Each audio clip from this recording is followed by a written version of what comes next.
3,108 employees. This results to vacancies of 8,805, being 3,442 allocated to educators, public service vacancies at 3,902, being a 26% vacancy, special appointments at 1,332 posts being vacant, therapists 13 posts vacant. An overall vacancy rate in the department is sitting at 6.2%. The cost of the approved staff establishment, as we have indicated, for 25-26 financial year, the total projected cost of employees is 61 billion and 50 million 668,579. What has been appropriated is 59,171,229,660, resulted in a total projected shortfall of 5,889,559,579. With this shortfall, calculating it on an average post of an entry-level educator, the total amount, the total number of posts that the department cannot afford for the educator post are 10,164. 26-27, we're looking at unaffordable post 9,869, and 27-28, unaffordable post of 9,676.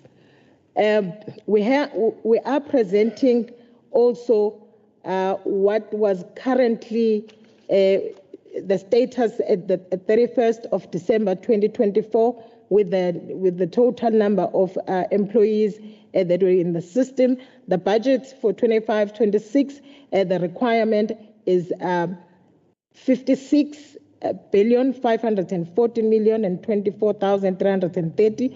What has been budgeted, main appropriation, is 55,160,209,000, which is a projected shortfall for the 25-26 financial year of 1,353,815,330 against the cost of employees, and resulting to the unaffordable educator post 2,336 for this financial year. 26-27, 2,041 posts will become unaffordable, and for 27-28, 1,848 posts will not be affordable.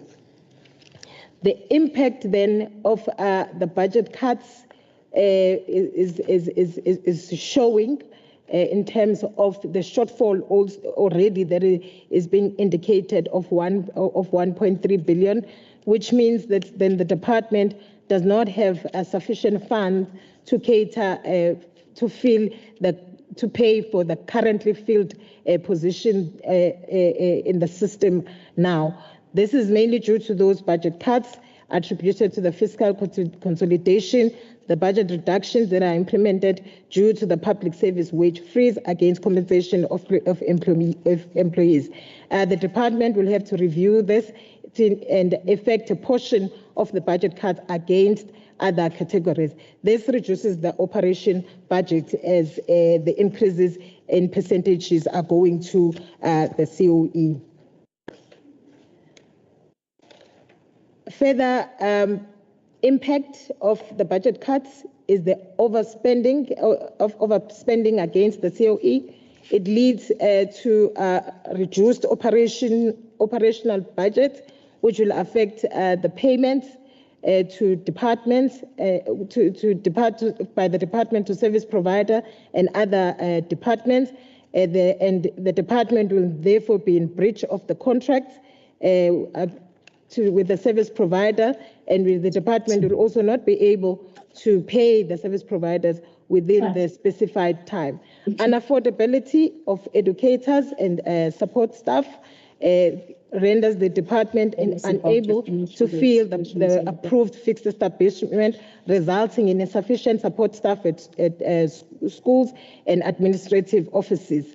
The procurement of LTSM is compromised, which is learner-teacher support material, is compromised along with the payment of transfers to schools, which are hampered by the cash blocking and the insufficient budget altogether.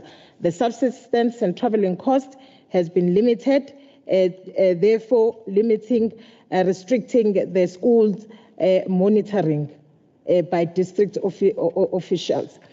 Also, the maintenance of infrastructure, especially sanitation facilities, has been brought to a standstill, and there are also no new infrastructure programs that are being projects that are being implemented as a result of the budget cut. The implementation of the translation of qualified ECD practitioners as required.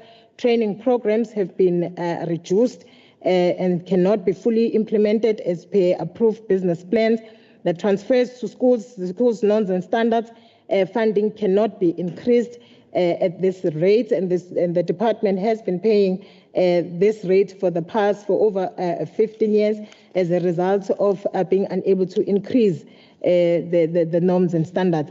Unavailability of tools of trade due to the insufficient funding to replace obsolete IT equipment and vehicle fleet.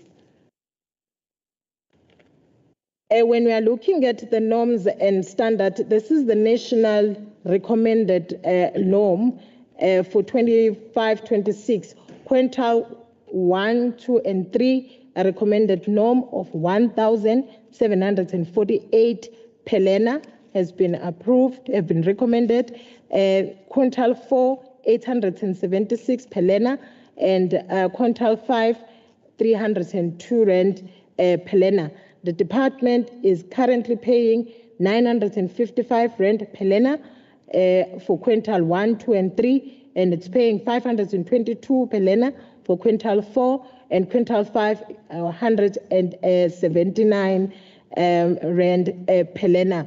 If the department was to comply to the national recommended norm, additional funding of 1,808,699,512 will be required to bridge that gap. But for no fee paying schools, the national benchmark is at 65.5%, being the number of learners in the system of 1,717,465. The province is currently paying 80.8% no fee paying schools, and the total number of learners is 2,119,702, with a difference of 15.3% to the national norm at a cost of 384,136,316. To breach this gap, the net difference then against the national recommended norm, it's 1,424,563 that would be required. The inability then for the department to increase to the national norm has created an interdepartmental crisis where schools cannot pay for their municipal account, and we have seen municipalities disconnecting the schools, and the department will have to implement the bailout from the depleted operational budget that we have. The budget pressures, what we cannot afford as a department, which is part of our core mandates to assist in delivery of our core mandate, it's to top up on furniture and tools of trade. The improvement of maritime, technical, and agricultural schools has been impacted. The enhancing of MST and ICT strategies has been delayed. Shortages in LCs, the library material, has been affected.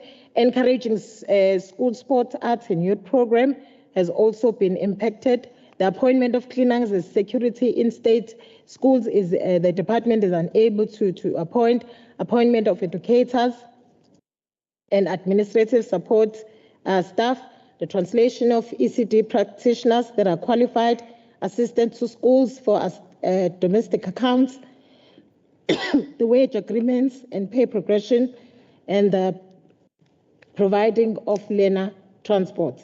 This results to unauthorized expenditure, a total of 1,028,839. The department is sitting with unauthorized expenditure of that much as a result of insufficient budget. The turnaround strategies that the department has implemented and is continuing to implement to try and limit the over expenditure is to implement the cost-cutting measures as per Treasury instruction notes, addressing the inefficiencies in the appointment of temporary educators and leave management, the continuing of the efficient management of the personnel provisioning norm, which is the PPN in school, adherence to strict deployment of surplus educators, additional areas that have been identified for potential savings, including the compensation within the compensation of employees, including the management of sick leave, early retirement, overtime, late termination, and performance bonus.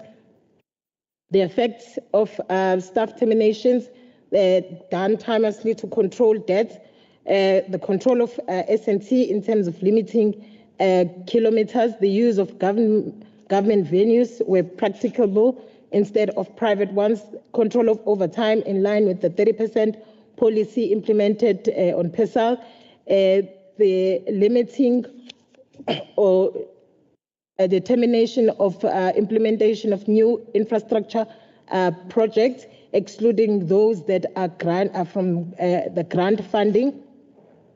And also the department continues to implement stringent cost-cutting measures to mitigate the overspending. Some of the high-impact projects that the department has identified to implement in this 25-26 financial year is the payroll verification system, cleaning the payroll, making sure that all employees are paid at the correct rate, the voucher control system, which is going to assist with the management of vouchers, limiting vouchers that are missing, independent power sources. The department is implementing the solar and other independent power supply to limit the domestic account and reduce the accounts to municipalities. And also coupled with that is the implementation of the smart metering tools in terms of addressing the consumption by the schools of municipal services.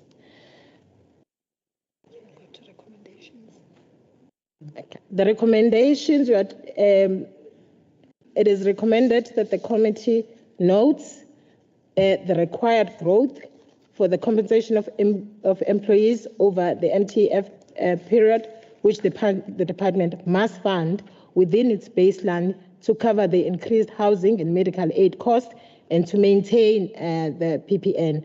The inability to increase the norms and standards to national recommended rates, the unaffordability of the fund to fund critical educators and support staff over the MTEF period.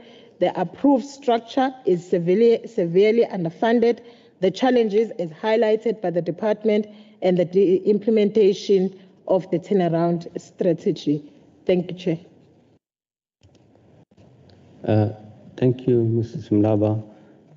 Honorable Chair, I just want to add to what she has presented. The Finance Portfolio Committee wanted all the business plans of the conditional grants which we submitted and all the infrastructure projects, we also submitted that. I just want to indicate and bring to the attention of the committee that the main issue that currently the department is struggling with is the implementation of the wage agreement. Last year, the wage agreement, as per Treasury guidelines, was 4.7%, which cost the department 2.3 billion rands, which was not subsidized to the department. This year, the wage agreement for 25-26 is 5.5%, and currently the wage agreement is being implemented by National Treasury without the province or the department receiving the necessary funds for it. So once again, we'll be struggling and limping into the new financial year without funds, and that's giving us the challenge where we cannot pay our service providers. Thank you.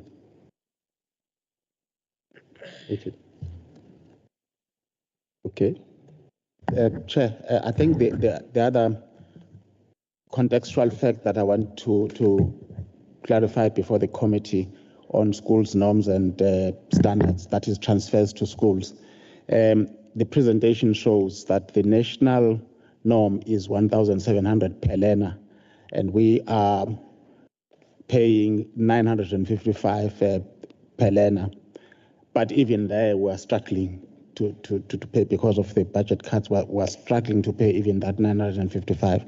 But the other side of this same dilemma is that when National says 1,700 per learner, they're calculating it based on a national average of 65% of learners in a province being no fee paying.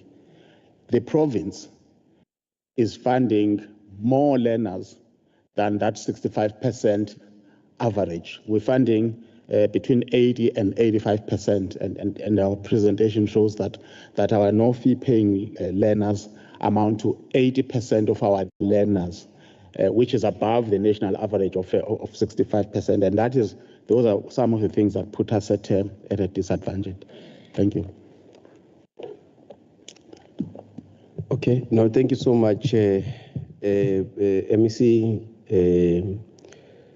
Ms. Mlaba, and the CFO HOD for the presentation.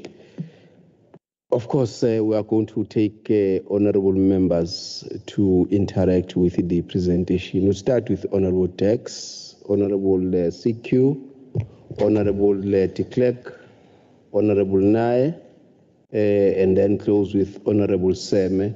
And then, of course, we've got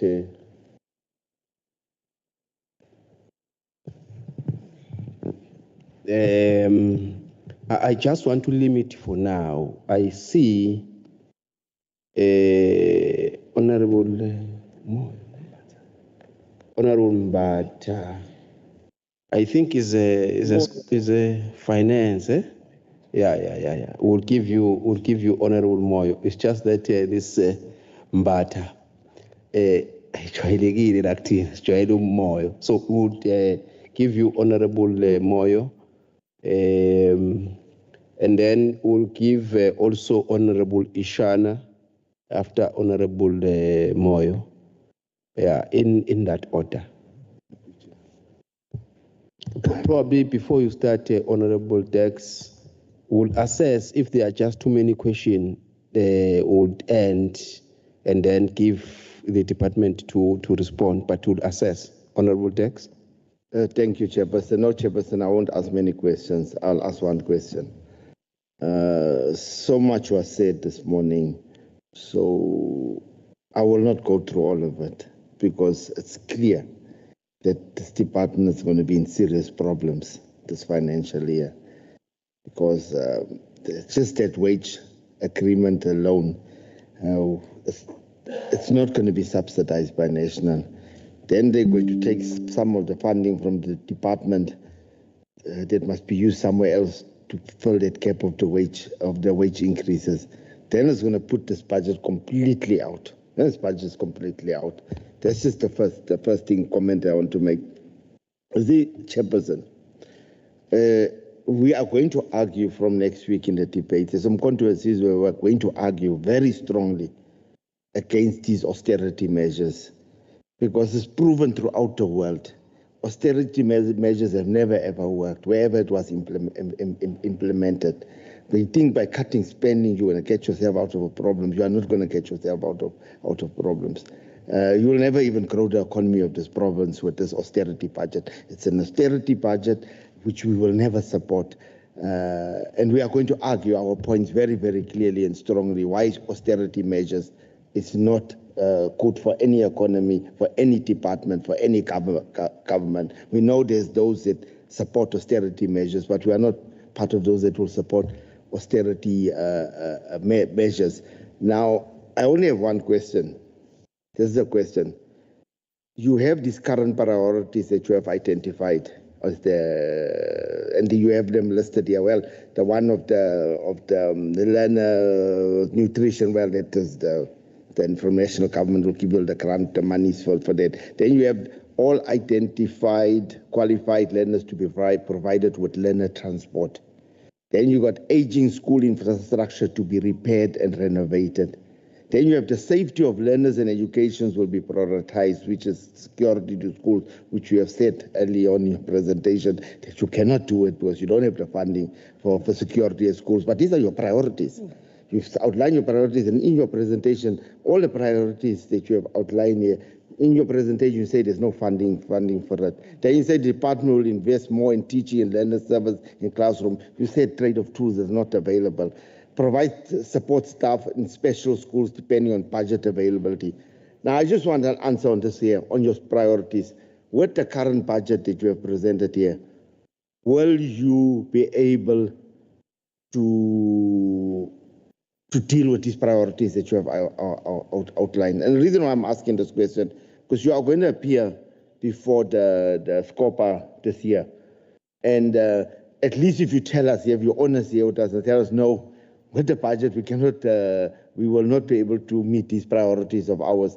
Then at least we'll understand when you come before SCOPA, why do you have unauthorized expenditure, where you have expenditure. Then we'll say, no, they've told us in the beginning that they will not be able to meet these priorities. And I said it the last time. I said to honorable members in the meeting, we must not go.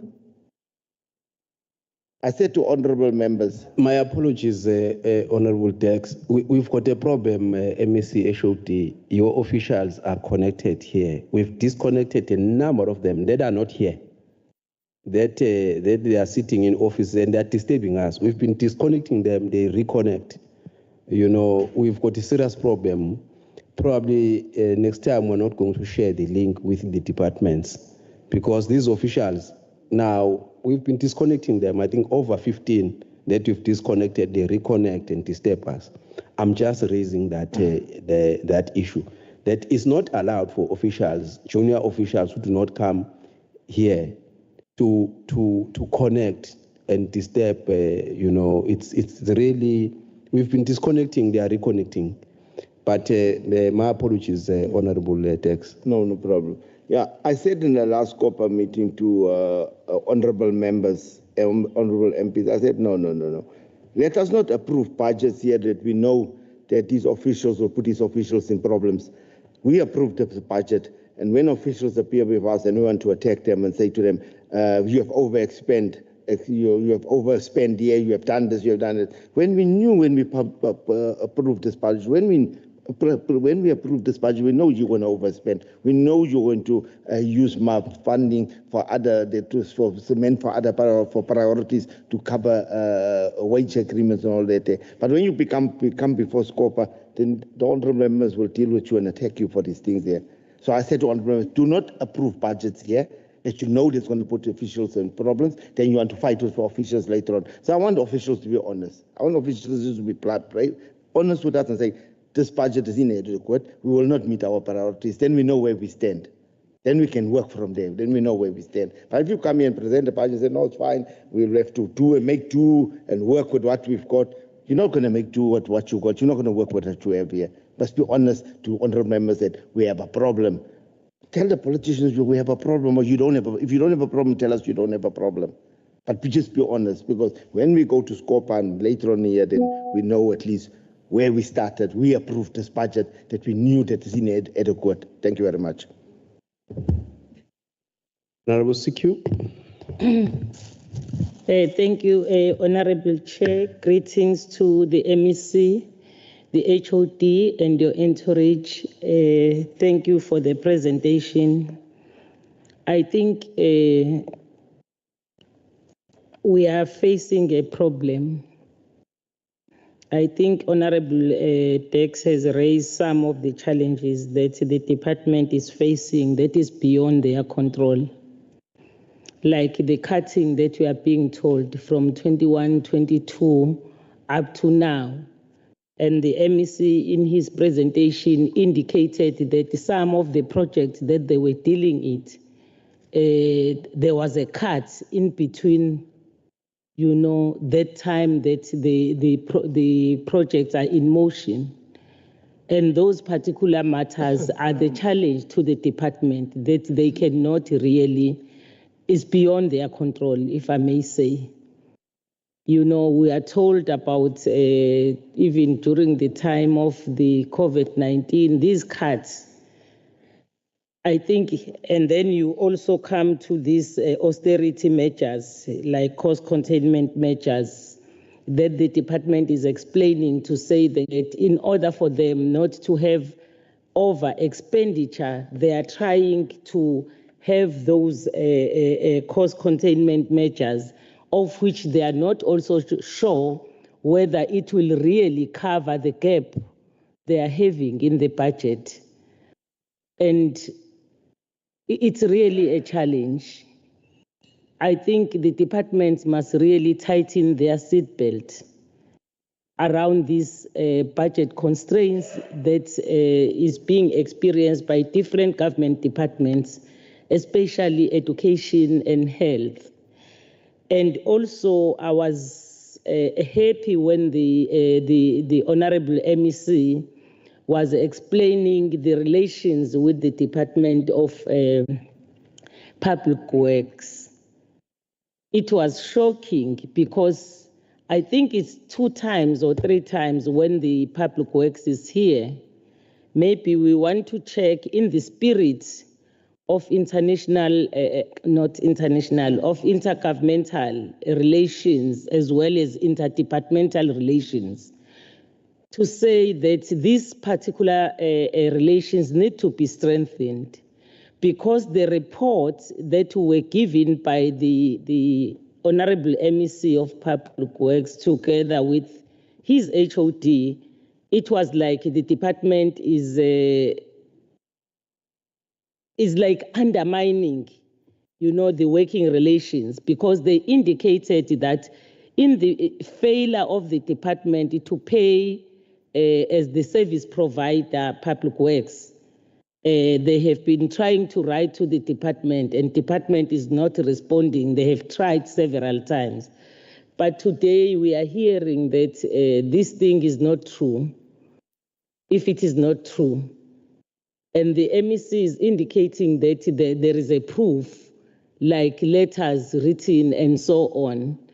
And I think we have to request all our department, because this is one government. I remember that in the 6th administration, the Department of Health was having serious problem, as they are continuing to have this serious problem. But the Department of Education gave money to the Department of Health with the understanding that this is one government, rather than, even writing on social media, getting this thing outside there.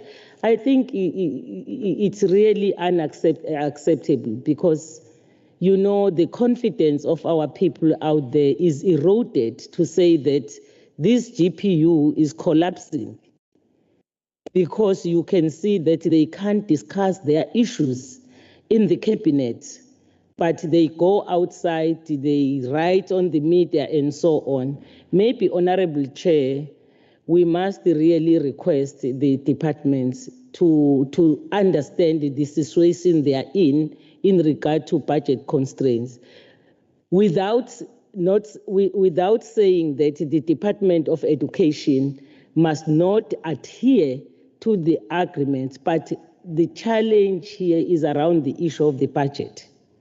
And even Treasury is indicating, Honorable de Klerk always say, you know, this thing of the department, you know, the budget, the challenge of the budget, especially on the issue of SOE. Now we are told that the issue of SOE, irrespective of the increase, irrespective of the allocation that has been given to the department, but they are not going to really deal with the pressures that they are having in regard to the COE and the report that we are hearing. So we would want, Honorable Chair, maybe if you can get even something like a proof that this department, so that when we advise the departments, we are sure, because I heard you, Chair, saying, but at least you are relieved if there is something like that. But we don't have, you know, the proof on our side, that I will request that maybe if there are letters and so on, you are given, so that when we advise the department to cooperate to each other for the benefit of the service delivery of the people of KwaZulu-Natal. Because as we are approving this budget, we know that there are challenges that are there. The MEC indicated to say that they may get an allocation. Even that allocation from national that they may get, they are not sure how much they're gonna get, and also they are not sure whether it will cover the gap they are having in regard to that. But we are glad to hear that the department has been talking to each other, because we're thinking that no, it means to say it's beyond the control. Maybe the Premier also must intervene to put this department together. But we are told that they have had meeting together, you know, even in the presence of the Premier. I don't know what is the what is the why this is happening, that it goes even outside the government departments, Chair. So this is our concern as a committee, to say that if we see the department not working together. Thanks, Chair. Honorable de Klerk. Thank you, Chair. Honorable MEC and officials of education, I think all as members understand the difficulty that you as a department have, because you are allocated a certain amount of money and you have to do what you can with that. And this problem has mainly been brought upon your shoulders because of unfunded mandates through a centralized decision to increase civil servants' salaries. So if one put it on balance, the civil servants will get their salaries, but the children will be disappointed. We've chosen our important aspect, and that is civil servants, to the costs of our children. That's the net effect at the end of the day. And it is not your fault that that decision was taken. But unfortunately, because of that decision, you have to align yourself with the reality. We cannot say, well, we're not going to be careful and prudent with our finances. We cannot say, bugger austerity, we will carry on spending, because you'll go bankrupt. It means that there will be no education whatsoever. So we can't do that. The only thing we can do is put in place, as you did, turnaround and other projects to try and curb the expenses. But what worries me is how you're going about trying to curb expenses, because it's been a long-running issue, and it seems you're not effective. You can't cope, even with the turnaround strategies, even with your plans that you put in, plans like adherence to cost-cutting circulars and instruction notes, as you set out on page 42 or slide 42. And it ends with the department will continue to implement stringent cost-cutting measures to mitigate over-expenditure. But unfortunately, notwithstanding all of these nice things setting out here, it seems to me that you're failing on that level. You're failing to be able to efficiently and effectively manage those monies that you do have. Because, as I understand it, your projected over-expenditure here in February is 1.1 billion, and then there's another 1.6 billion invoices that cannot be paid because you don't have the money. We also know of your letter that was written by Treasury to you, in which there is certain challenges that are raised. And Treasury also informs the department that they will invoke Section 18 of the PFMA with new contracts, where they're scared that you will now go into new contracts, but you haven't paid the ones that is still owed money. There's also quite a lot, I'm sure. I'm not going to go through the whole letter. I'm not here to try and embarrass the department, but it seems that there is a clear fear from Treasury, at least, that the department is not doing what it should do to try and cope with the difficult situation. So yes, it's not your fault that you're in this position, but you will have to take ownership of the reality. And my question thus is, at the end of all of this, please will you be so kind to still the fears in my heart that you will get through this. And how are you going to do it? And are you going to work hand in hand with Treasury, or are you going to perceive Treasury as a little pebble in your shoe? And then there's just lastly the issue about the Department of Public Works. Now, I don't know what is the working relationship, intergovernmental relationship, but what I think I remember from our engagements with Public Works is that they, because of non-payment by the Department of Education, approximately 400 million rand, where they were instructed to be implementing agent on behalf of Department of Education, were not paid. They went directly, because of numerous engagements trying to get this paid, they then went to Treasury directly, and now 400 million rand is going to be directly, or has already, I'm not sure if it has happened, directly paid to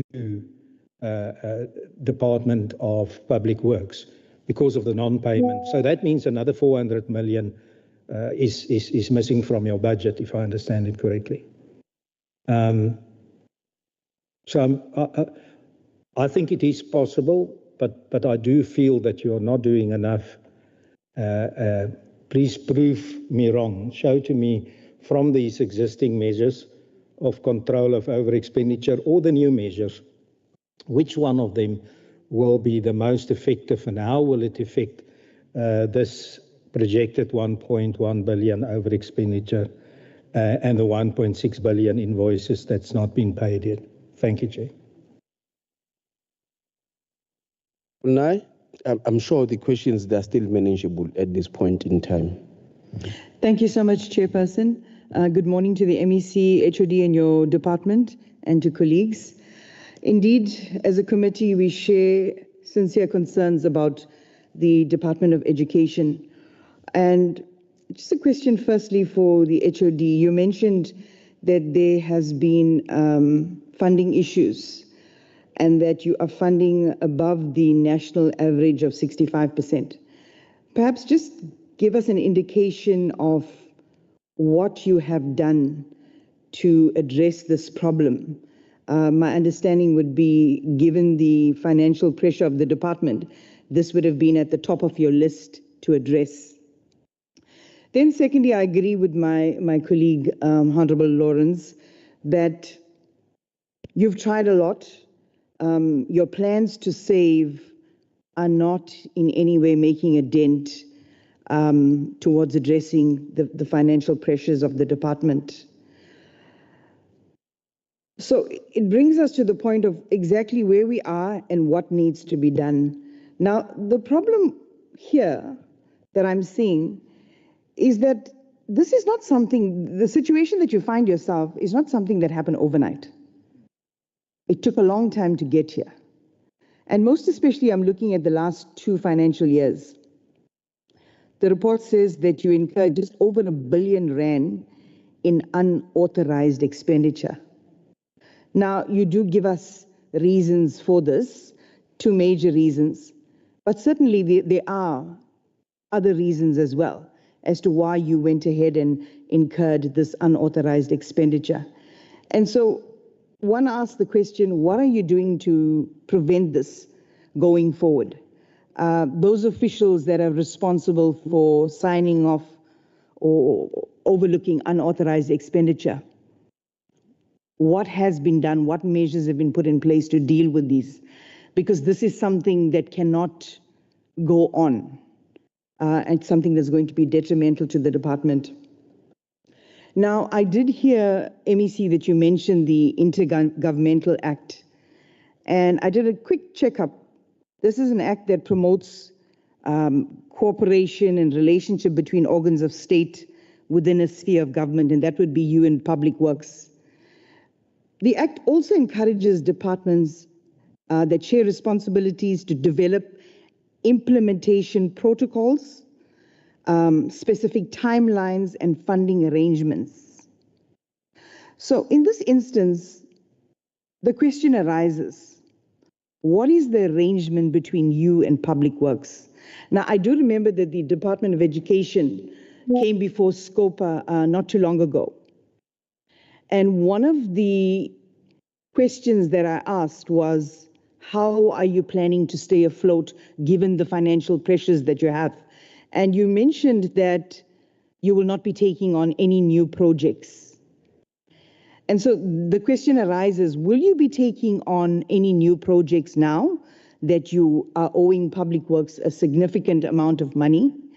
I do acknowledge, MEC, that you have mentioned that you have a plan in place to pay all of your creditors, but there are no timeframes, and that is the problem. So what I would like to see, and I'm sure my colleagues in the Finance Portfolio Committee would like to see, is timeframes, because time is of essence. This problem just cannot be compounded year in, year out. We need to address the problem immediately. There needs to be timeframes.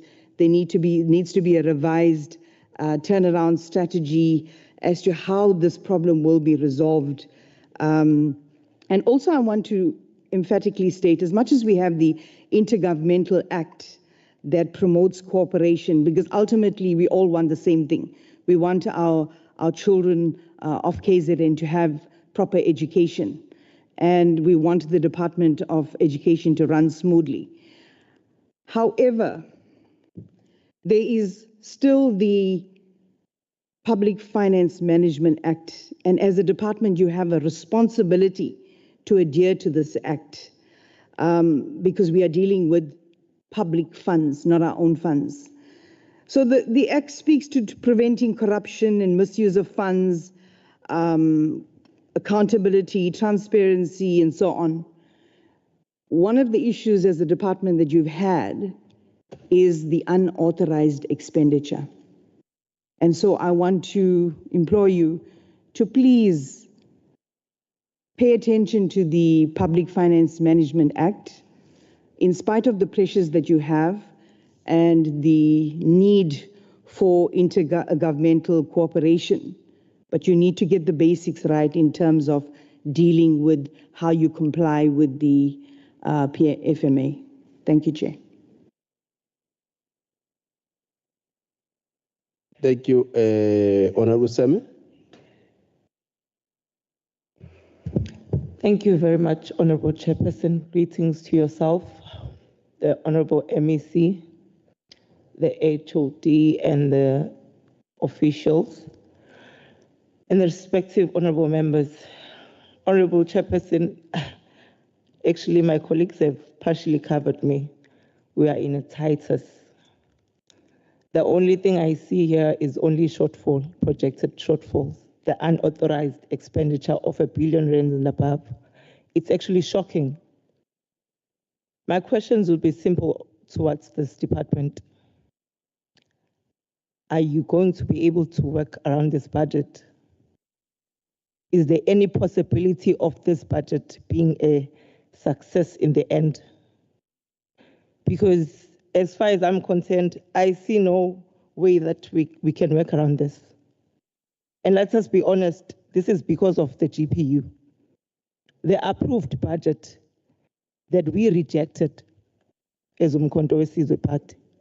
That is why we are sitting here Honorable today. Sam, yeah, you will have your I'm time. sorry Yeah, you will have your time in the debates. Okay, it's just that I'm a bit emotional. I'm a bit emotional, Chairperson. Questions, yeah. We're asking clarity question based on the presentation. No problem. Yeah. It's fine. I have only two. I had to say it though, but I have only two questions for the department. Okay, my piece. Why is there no reprioritization of funds for the desperately needed interventions, and how is the department aiming on addressing that? Second one being, how will the recession, which will surely hit us hard in the tariff war, affect the MTEF, and what immediate steps will be taken to meet these challenges? Thank you so much, Chairperson. Yeah, the time for political scoring, point scoring is coming. You know, not here. Now we want to be sure on the on the issues. Honorable Moyo. Thank you, Chairperson. I so hope I won't be tempted to. Sorry, Honorable Moyo. Honorable Des. Can you please ask Honorable Moyo to put his camera on so we can see him? Continue, Honorable Moyo. Okay, I can put my camera on, but let me switch it off because I told Honorable the Chief Whip where I am right now. So, the bandwidth will be affected. Just switch it off. It's okay. Thank you. Well, thanks, Chair. I greeting to yourselves and the MEC, the HOD staff, and all honorable members. Chairperson, I don't want to be tempted to do exactly what you've just told Honorable Maseme to do. But first and foremost, I have to say these things. I want to have an understanding to OD and to the MEC, because some of the things we will have to leave them for a debate next week. Firstly, the norms and standard funding has remained unchanged for over 15 years, despite recommendations to increase it. This shows a disjoint between national policy and a provincial action, violating the principles of the intergovernmental coherence, as my fellow honorable member has stated. But most importantly, I want to understand, Oguti, now, does the department see it fit to see the increase of about 3.7 billion. Because to me, that's where the good news ends. Because we have a staggering 89% of the entire budget allocated to compensation of employees. A clear indication the system is bloated and structural unbalanced. Only 7%, Chair, is left for operations. Lower infrastructure ekolo abe mess, sanitation, learning materials, and administrative functions funded. Now, each department, Chair, and the HOD no MEC, they must do something about it. You can't have ama officials the legislature after join a virtual for no reason, but those are the things, Chairperson. Because as much as I know I might be out of order, Chair, but I'm lending. Yeah, no, you are really out of order, because I've clarified that everyone who should be here is here. You know, so let's not argue the point that is unnecessary, Honorable Moyo, as you learned. As I learned, Chairperson. Okay, thank you very much. My last point, Honorable Chair, Elena Eti, I've noted this point down.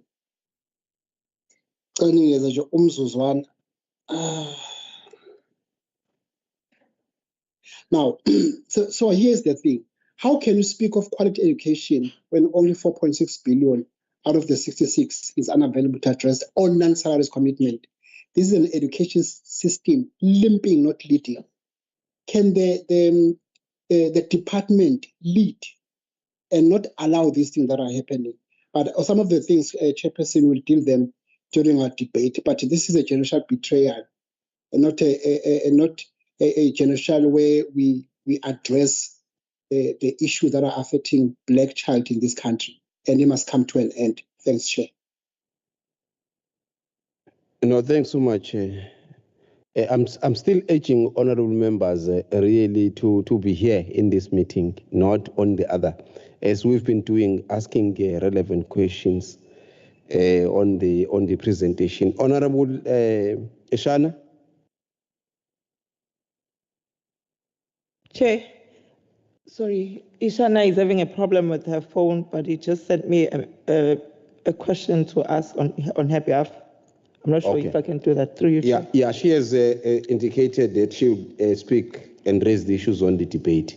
Oh, okay. Thank you. She has indicated to me also just now on those issues. Okay.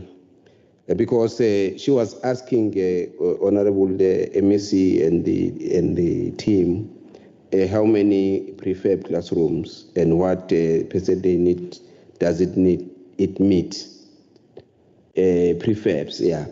In Zululand, you see, so I'm saying there are a number of questions. It's better that she asks them, but she has committed that she will deal with them when we are dealing with the debate next week. Because it's saying in Zululand, there are 744 pit latrine with only 29 being earmarked for elimination.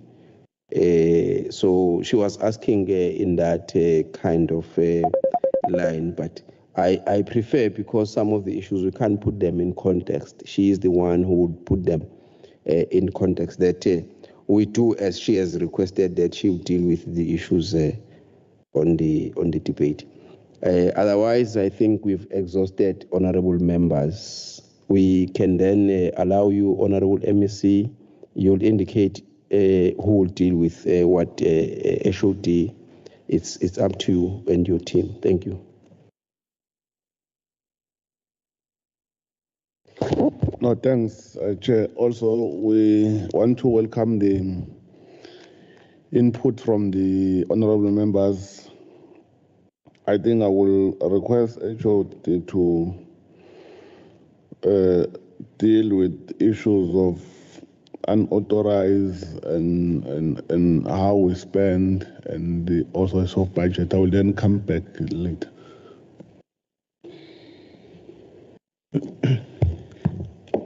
Thank you very much, Chair, and thanks to also the honorable members for the questions, and which actually afford us an opportunity to provide clarities on some of the issues that the honorable members are raising.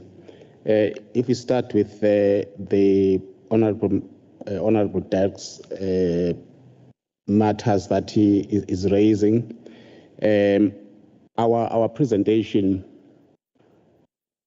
clearly outlines what the challenges are. The whole of it, in fact, talks to projected shortfalls and projected, over expenditure, which may actually become worse with the non-funding of the wage agreement. So nothing is really hidden. We've put it in our presentation what our challenges are. That links with what Honorable Naya was raising about, saying this surely did not happen overnight. It's true, it didn't happen overnight. And we also have been saying this over the past 5 years or so, that look, even previous reports to all oversight committees have been indicating this, and we've been also indicating that even the measures that we're trying to make give us a breather for some time, but we've also been saying that they are unsustainable in the long run, and it's not getting better, particularly with the non-funding of the wage agreement. As we speak today, ironically, today all our employees received that 4.75, but that 5% increment today. But National Treasury has not put that 5% into our bank account. And it happens programmatically. So Honorable de Klerk says, what are we going to do with what consequence management are we going to apply for those who are effecting that unauthorized expenditure? That 5% clearly is unauthorized expenditure because it's money that is not there. It has not been put. But there's no consequence management that we, as a department, can apply to anyone because nobody signed off that increment. Not the CFO. It was programmatically implemented by National Treasury, and workers got paid that 5% extra today without any 5% extra being added to us. And that's what we've been saying in our presentation. It's also not the first time that happens. In the past financial year, the same thing happens. The financial year before that, only 78% was paid. So it's been a challenge that has been ongoing, and we've been reporting it all the time when we come in. Some of the questions from members, I think, will be integrated in terms of responses because they were basically the same, especially those questions on intergovernmental relations, us and the Department of Public Works. I must explain that we've got, as the MEC was outlining earlier on, in relation to infrastructure, we've got IDT, we've got Public Works, we've got Guha, we've got eThekwini Municipality as implementing agents. And all of them are experiencing the same challenges in terms of ability to pay contractors, mainly because some of the work that were already contracted, the budget was cut midstream when work was already there. But when that happened, we then wrote not just to Public Works only, we wrote to Public Works, we wrote to all other implementing agents, and we said, all projects that are not yet on site must not proceed. Only those that are already on site, because we didn't want contractors to leave work unfinished, must proceed. In other words, even if plans had been drawn, that which people call the design stage, but as long as the project was not on site, no brick had been laid on the ground, those projects must stop. And we did that in writing twice to the Department of Public Works and other implementing agents.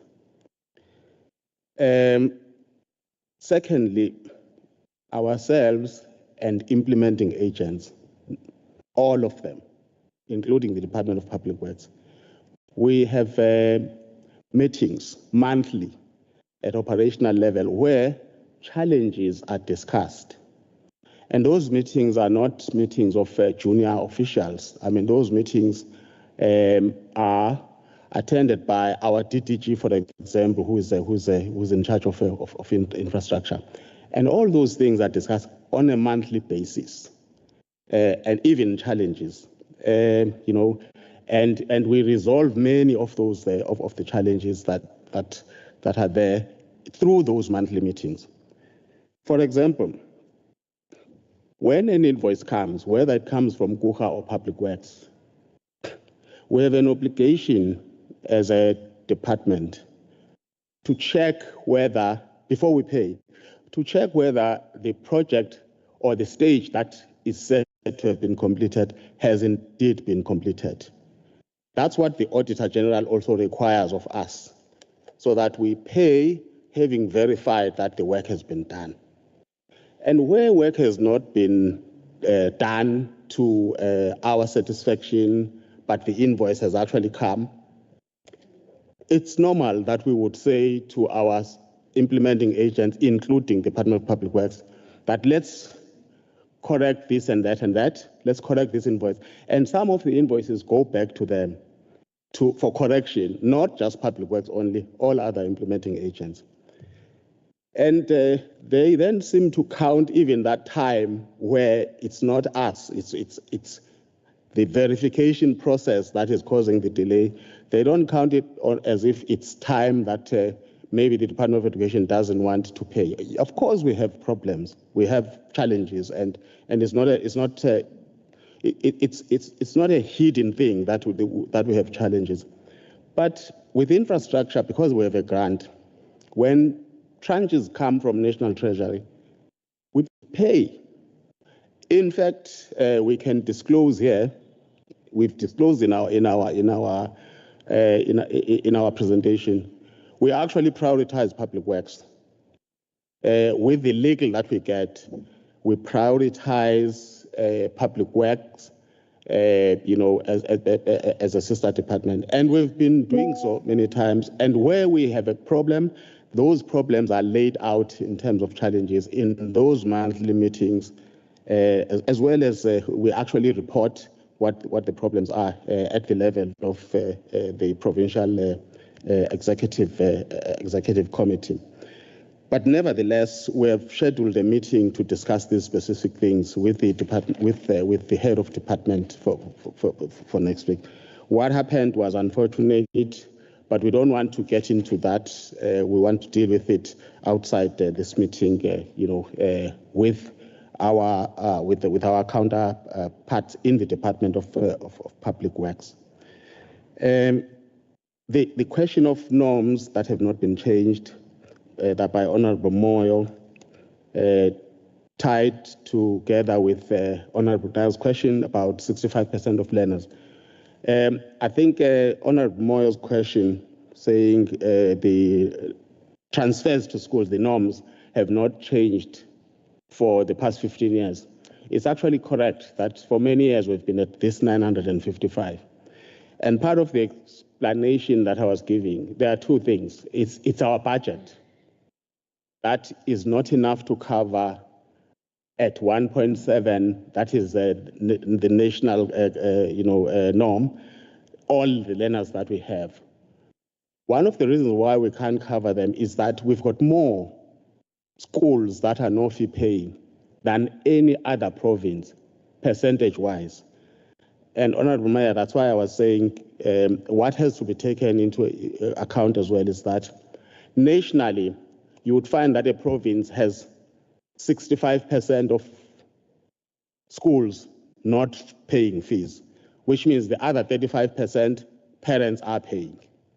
In KZN, the poverty levels and the sheer numbers are such that, you know, it's not just 65%, it's 80% of our schools which are no fee paying. In other words, quintile 1, 2, 3 schools, which are not paying, where parents are not paying any fees, which requires us then to actually, you know, fund them more than what other provinces are funding in terms of number of schools that other provinces are funding. And that is what is putting further strain on our budget, and that is what is you know, making it difficult for us to even increase that 9.955, which is unfair, we agree, for our learners in KZN.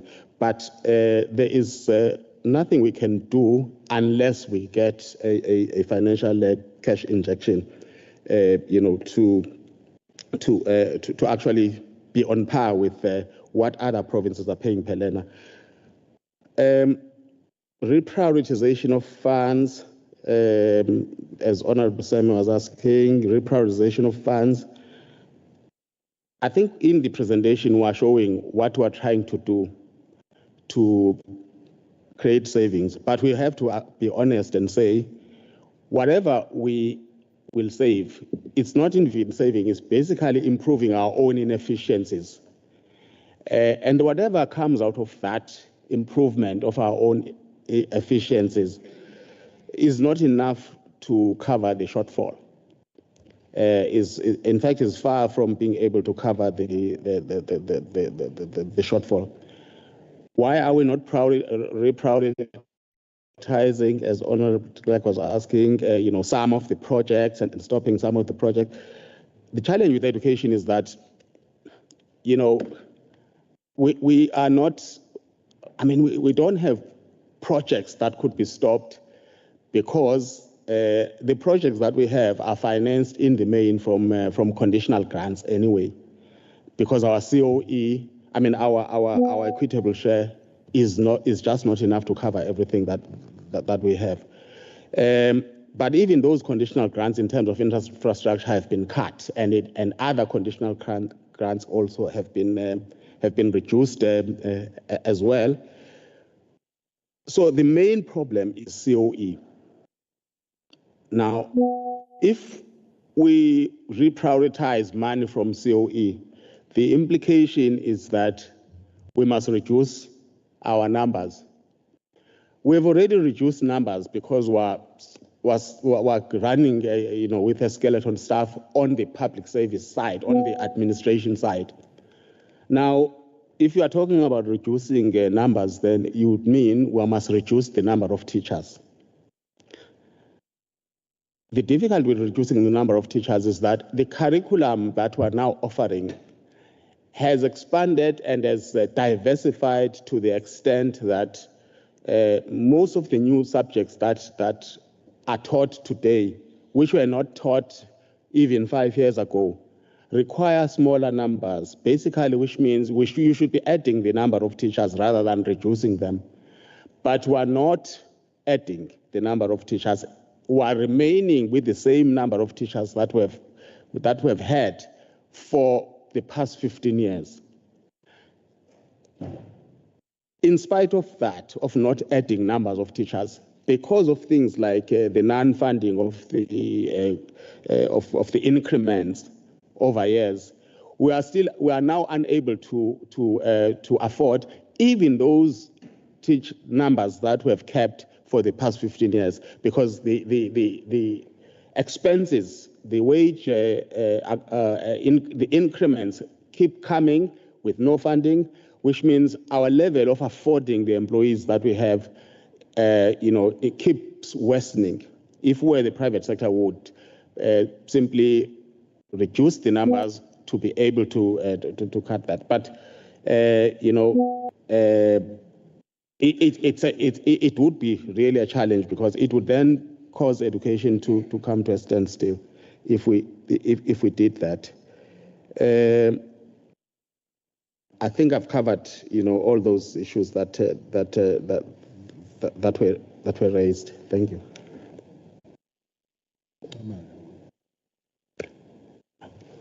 Okay. Any other additions? CFO, Ms. Mlaba or Ms. Hadebe, or any other? Yeah. Yes. Thank you, Chair. Honorable Chair and members, I just want to maybe bring to the attention to the House regarding unauthorized expenditure. In terms of the PFMA, as HOD has alluded to the fact that we cannot reduce the number of educators. And that is our main issue in terms of the wage agreement and ensuring there's a teacher in the classroom. So that brings about the unauthorized expenditure, which, as HOD has indicated, that National Treasury programmatically implements the wage agreement. Now, in terms of the PFMA, if you have unauthorized expenditure in the past, we have had a total of now 1 billion. Now, that unauthorized expenditure actually goes to, via Treasury to SCOPA, to either fund the department or reduce the budget of the department in the MTEF.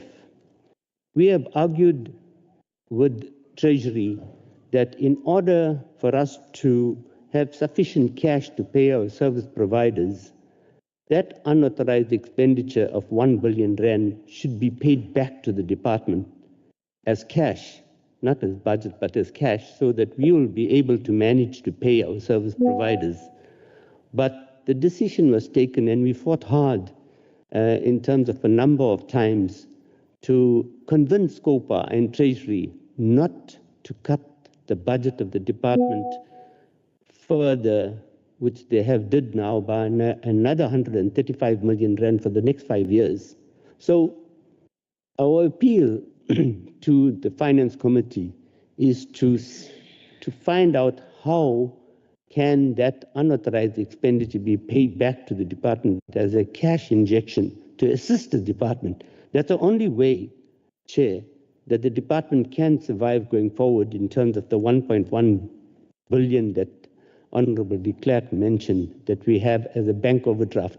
Our bank overdraft is continuously increasing due to this unauthorized expenditure, where we have to return cash, surrender cash to Treasury without Treasury giving us any kind of rollover in terms of equitable share.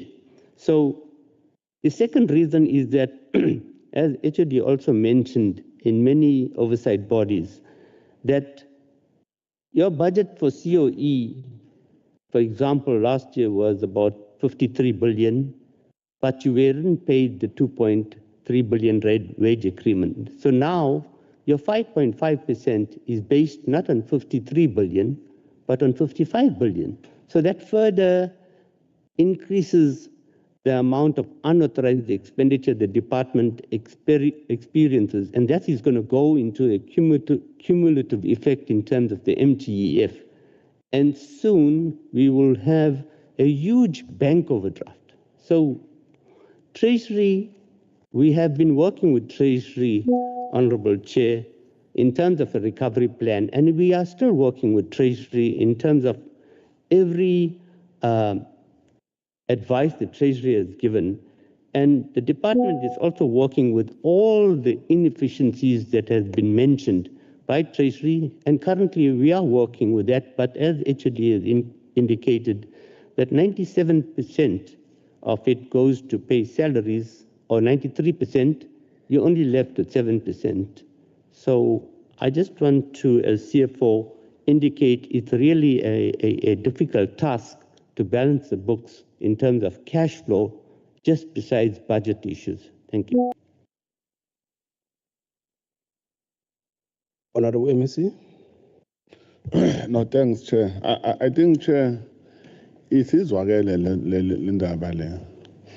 I think we will, if it's allowed, I was going to request that after budget, your portfolio call us to have more time to give details because really, with these 2 hours, it's not sufficient to give account. Because I think the HOT have explained the issue of unauthorized. But if you are a layman, you'll take as if the official will just pay willy-nilly. And I was saying we are paying because there is an agreement and national government, national treasurer have not transferred money to the department, which then comes to an unauthorized. So this why it's important to at least given time to explain now. Because of time, we can't give more details. We'll then blame tomorrow as we blame about this crazy letter. I'm sorry if it's wrong with signed by the accounting officer. That's why I'm meeting MEC for Public Works today after this meeting to deal with the issues. We understand PFMA can't teach us about PFMA. We know it. We know also IGR. If we are saying these matters must be dealt under the IGR, we understand. We're not saying we're not going to respect PFMA. Look, we are saying part of the letter that was signed, that was sent to us by Treasurer saying no new project. You tell me, currently we have schools that need mobile classrooms. We need to move mobile classrooms from other schools that have completed to other schools. Are we not going to issue new contract? It's a new tender. So if you deal with these things, you must rise above. You must not think. You must think outside the box. Don't abuse powers that you know that sometimes might be reviewed. These things we understand. It's not that we know, and we'll always raise our views. Be it Ayatan Nama Watan, we don't have a problem with that. But we are not going to allow to be polluted. We are not going to be allowed to be told as if we're a department that can manage our finances, while we understand and we know what we are dealing. On the 25th of May, even before I joined the department, there was a letter that was sent to Public Works, put on hold all projects that are not on site. You can then do your own investigation, how many projects that were awarded after that letter, after May 25. When I joined, I also raised, no, you can't, because of the commitment that you have made in terms of site, projects on site. HOT write another letter. On the 20th of November, another letter was written because Public Works was implementing against the letter that we have sent.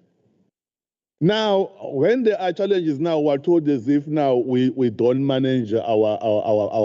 So those are the things that sometimes it's easy to talk if you really don't know what is happening. But when you give details, that's why the letter that I wrote to MEC for Public Works, where I stipulated these are the wrong things that the HOT is doing. These are the process that need to be followed. Hence, he requested that I must meet him today, myself and him outside the accounting officer, because there are things, because if we don't deal with those issues and we allow these officials who want to be appointed by hook or crooks, will then allow everything to fall. That's why I speak my mind. I don't want to be told how to speak because when things are happening, I'm the one that is blamed outside, that we are failing to manage our as if we don't know what we are doing. This one I'm just giving you few letters that we have sent. I have had a meeting with an MEC for Treasurer in his office where we presented our budget and our challenges and how we're going to review our budget. Look, we received now 250 allocation million. Part of that money, I think this week, is going to be transferred to Public Works. Now, what is the crisis? Why are you excited to do things that you are not supposed to do? Because as we're going to transfer this money this week, no one will write a letter, no education was, and it will be like we're transferring because someone have written a letter, of which we are transferring money based on the allocation from treasury. It does not come on the monthly basis in terms of the cautional grant. It comes on quarterly. So people, they must understand that. So we can't transfer money every month to our agencies. Thank you very much. I'm sorry to take your time, Chair. So much. I think it's important to clarify some of these issues. I like the posture that Honorable Dex is taking, in saying, let's look at the priorities. Are they realistic in this regard? And I think the clarity MEC is really assisting. Because when you go to slide 29, it says, since 2021-22, there's been a shortfall of 6.5, 22-23, 5.6, 23-24, 3.6. These are billions that we are talking about, the shortfalls. 24-25, 5.6 billion. 25-26, and now it's 5.2 billion. Now, I'm saying that's why what Honorable de Klerk also was saying, because when we are here, it's very important for us to be open, and be clear on the points that are being. So the department over the 5-year period, it has been underfunded for over 25 billion rands. That will have a direct impact on a number of issues. So when we are finance, for us is to look at what we are given. You see finance is not politics, it's numbers. It's numbers. You need to look at numbers. What is in front of you, and say, so that's why we are saying it's not of the department's making, but what do we do? This is what we must be asking the department. What do we do with what is there on the table, the difficulties that are there? And I think that this is what I'm hearing from Honorable Dex, from Honorable CQ, from Honorable de Klerk and other members, saying this is the situation that the department is not of its own making, really, and I think this is what we must be dealing with, all of us, because tomorrow Honorable Seme will be appointed the MEC for education. He will have to sit there, and deal with these matters and answer here, and I'm sitting here and she's sitting there, So I'm saying when we are honorable members, really we ought to be factual and be detailed on the numbers that were given. But of its nature, of course, the committee will have these issues. But otherwise, MEC with your team, we want to appreciate. We are still going to debate these matters here in chamber at length. We will have our points and everything that we'll be having. But we want to appreciate you, the points that you've, and I think I agree. We still need more time so that we fully understand, all members fully understand what are the issues. Where the department is not doing well, we must pinpoint. You've highlighted one of the very fundamental projects that you are undertaking I think it's the verification, I can't remember how you call it, but it's the verification of your entire system, of the staff establishment and everything. That could, in fact, assist in identifying areas where there could be savings, because the structure is quite huge. I mean, the system is huge, so you need systems that would pinpoint you into a right direction.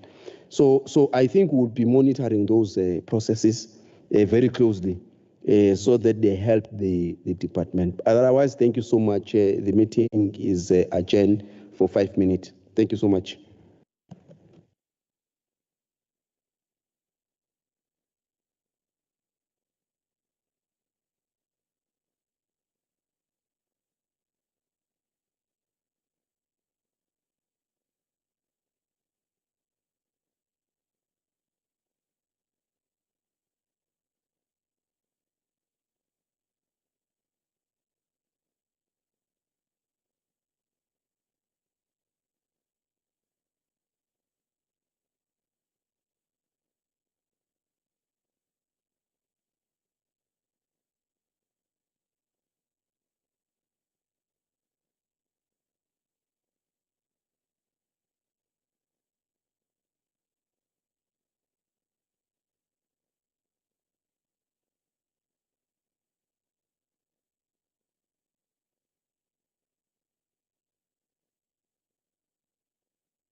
Honorable members, can we be settled so that we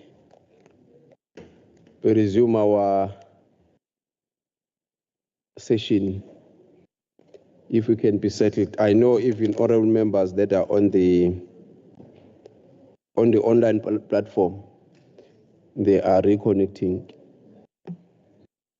Okay. No, thank you so much, Honorable MEC.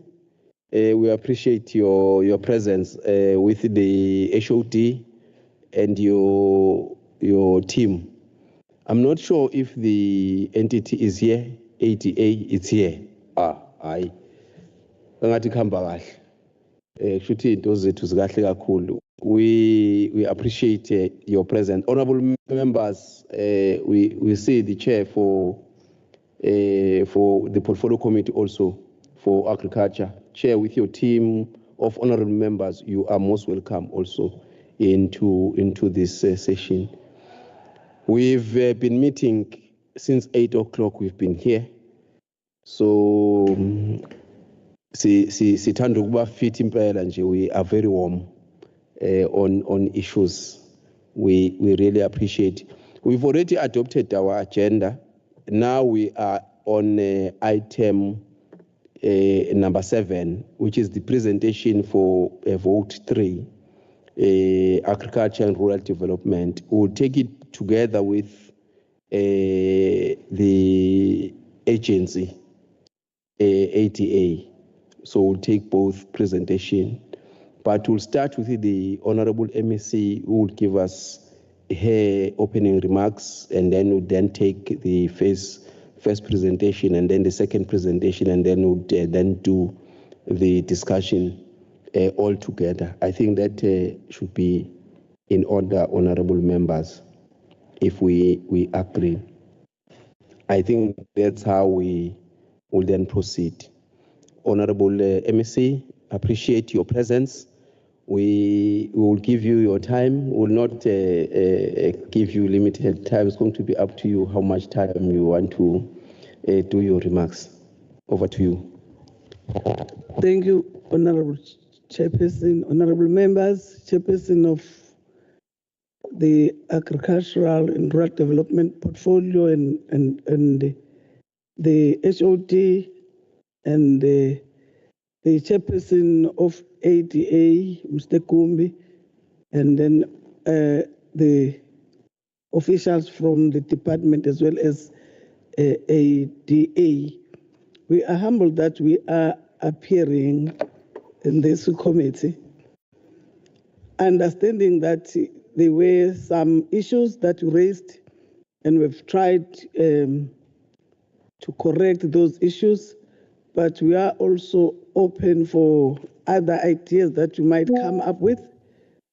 If they are in line with what we're doing, we might consider some, or we will, not might, because if we are here for the community, not for ourselves as the department, and we are happy because the portfolio is always there. They are doing their oversight, and we work as a team. And as you are also here as the portfolio committee, we will be listening to you, taking whatever that is constructive that will take the department forward. But we are open for any suggestion that you might come up with. Thank you, Chair. But I want also to introduce Mr. Mfusi, because he is our new it's the first, I think it's his first time today, is the new acting CEO of ADA. We are in the process of appointing the CEO of ADA. But because he's a seasoned official, has been in HOD, has been to other entities, we hope he's going to take the entity forward. Thank you. No, thank you so much. With also the chair, Mr. Kumbi, you are most welcome into the portfolio committee. Yes, I thought that you were going to introduce someone new. Now, when you are saying Mr. Mfusi, is an old administrator that he has been coming here. Yeah, so we welcome you also.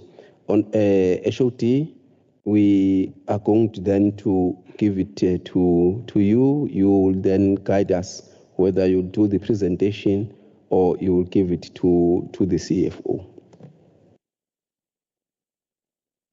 Thank you very much, Honorable Chairperson. Greetings to all the honorable members, to the Honorable MEC and the Chairperson of the Board and the colleagues. Honorable Chair, I'll request the CFO, Mrs. Madlala, to then deliver the presentation on our budget. Good morning to the honorable members, honorable MEC. I'll touch through the 25-26 MTEF in terms of how the department has planned. The table of content is from 1 to 13, particularly then to present to the portfolio committee. We take stock of slide 4, the MTF budget cuts, which remain particularly in our baseline, including the increase in terms of the allocation of 4.6% in our equitable share, but we do also reflect that the wage adjustment impact from 2023 is still upon the department as we move forward. In terms of our COE budget, in terms of the changes from this draft to the previous drafts, is that the annual living adjustment has been planned for 4.6, with the 1.5 provision for the pay progression. But we also do reflect in terms of the increases that are experienced in the owner contribution, particularly medical aid, with those respective 8.42% for 25-26, 8.45 in the outer year, as well as 8.48. Slide 5, we move to the changes in terms of the equitable share. There was a process in terms of application for additional funding, which the department applied for, and we were successful in terms of that additional allocation. And the allocation is going towards our communal livestock production, particularly for the FMD management, including the lab equipment. And it starts in 25-26 with an allocation of 60.165 million. In the outer 2 years, it's 68 million, and 27-28, it's the 46.7 million. This is what the items that will then go towards being procured, particularly dip tank maintenance, remedies in terms of veterinary services, including personnel and PPE for the surveillance. Slide 6, in terms of forecast, we have a net decrease in terms of the MTF, being 13.6, 15.8, and 3.7. Respectively. The changes in terms of the pillar within UCASP, where we've had a reduction of 10 million towards projects and an increase in terms of EPRE, particularly to assist towards 35 assistant agricultural practitioners that are going to be on contract. There is a cut which then has been outlined, particularly we have maintained the ADA allocation of CASPO to be unchanged.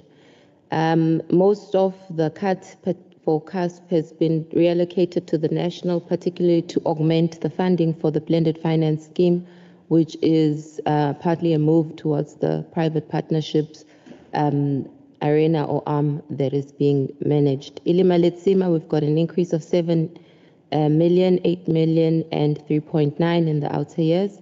In land care, there's been no change, with a slight increase in the last year being for CPI at 698, and EPWP, it's an annual allocation at 4.3. Our sources of funding then on slide 7 depicts the various sources, with equitable share growing by the 7% compared to the 24-25 year, and conditional grants then reducing by that 1.7. I did indicate that's the net decrease. Overall, then the total funding sources is an increase of 5.7% from the 24-25 budget, with the outer years then reflecting the marginal increases of 2.3% and 3.7%. If we move to slide 8, most of the impact which is affecting the year-on-year growth that's reflected as 5.7 and 2.3 and 3.7%. It's that we've got the BFI funding, which is the last year of allocation, being 25-26. This particularly is then reflected under our CASP reduction, which you will then see. The high growth in 25-26 that we have on equitable share is because of this communal livestock production, which is an additional income, which is over and above the baseline. Conditional grants in terms of the impact, CASP is going towards shows a decrease if you exclude agri-hubs, and then an increase in the 2 outer years, while we've also then catered for the inflationary links from the 25-26 at 4.6 and 4.5 respectively. If you move to the next slide, we also have own revenue. Own revenue covers particularly sales from goods and services other than capital. We do have academic fees. These come from our 2 colleges, including the lab work for veterinary services as well as research. And part of our sales from capital assets is our disposals that we do for biological assets in our respective research stations. And we are projecting for a 0.9% increase. And we've got done our own revenue at 26.659 million, and it grows at 4.6 for the 2 outer years. Move to the next slide, please. In terms of the decline, in terms of the number of samples for the particular items that has been factored in. And this is all the funding that will go towards the Provincial Revenue Fund and our contribution as a department. If you can move to the next slide. For the 25-26 baseline, we have an amount of 30.722 million, which we've reallocated towards service delivery, particularly from implementing savings that have been identified through our operational budgets, particularly looking at our cost-cutting instruction notes, such as travel and subsistence, catering, stationery, printing, paper, and municipal services, which has amounted to 16.934 million. And we've also delayed some of the infrastructure projects, such as parking for some of our local offices, which are still at a planning stage, and these have been deferred to the outer years and have contributed 13.788 million towards this. The infrastructure management, particularly looking at alternative cost-effective processes to look at renovations and rehabilitation of staff houses. We've also got an allocation towards particularly the sugar industry, then between the SAFTA as well as the Cane Growers Association. Cane Growers SA. If we move to the next slide, please. Then the reprioritized or pool that was available towards service delivery from equitable share was the 71.236 million, where we've got the allocation which we've then particularly made, which are those specific projects, goat project, the abattoir, Peshaya farm, unemployed graduate, and some of the automation within the department, which is more towards efficiency, particularly e-leave, SmartGov, and SmartGov allocation. We've also then provided an additional 44 million towards food security and agricultural projects at 5.9.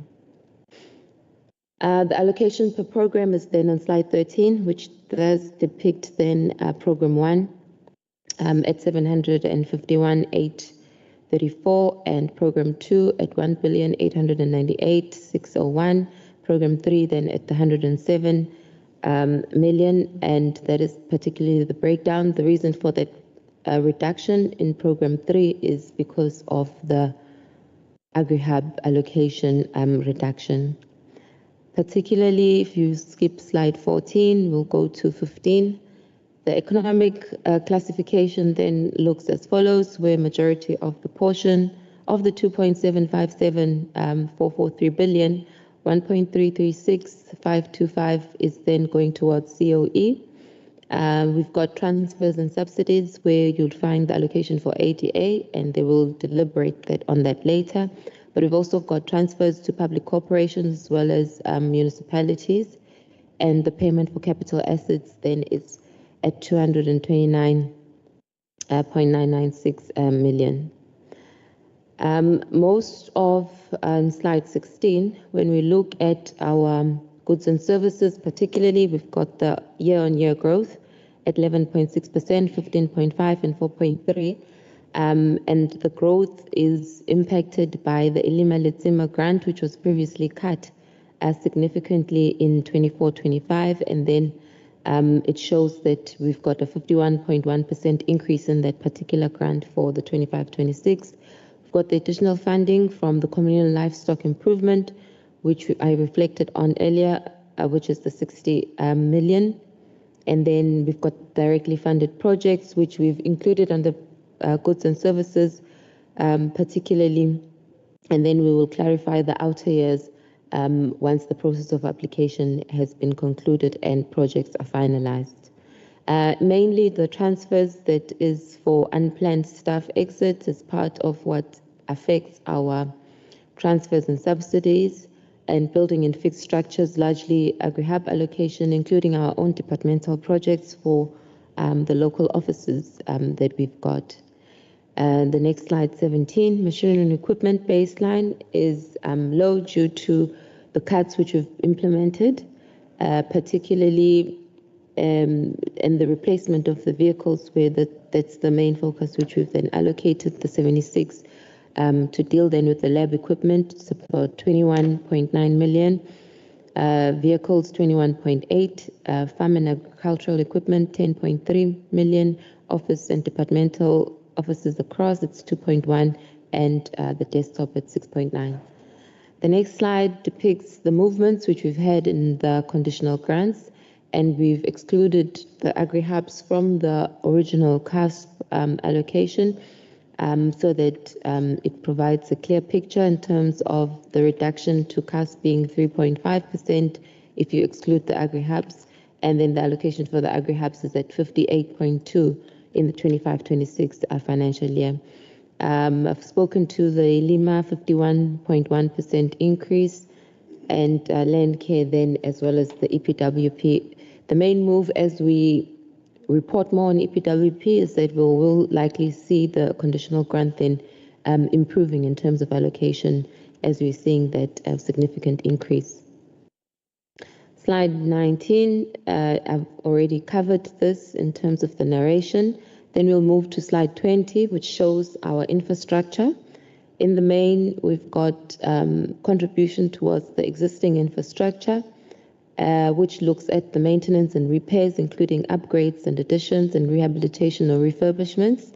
And then we've also got new infrastructure, which is in the form of our current and capital, which then is the split of that allocation of total of 284.477 million in those respective categories. It reduces in the outer years, significantly being impacted by the issue of the allocations. Slide 21 shows that GPS signal lost.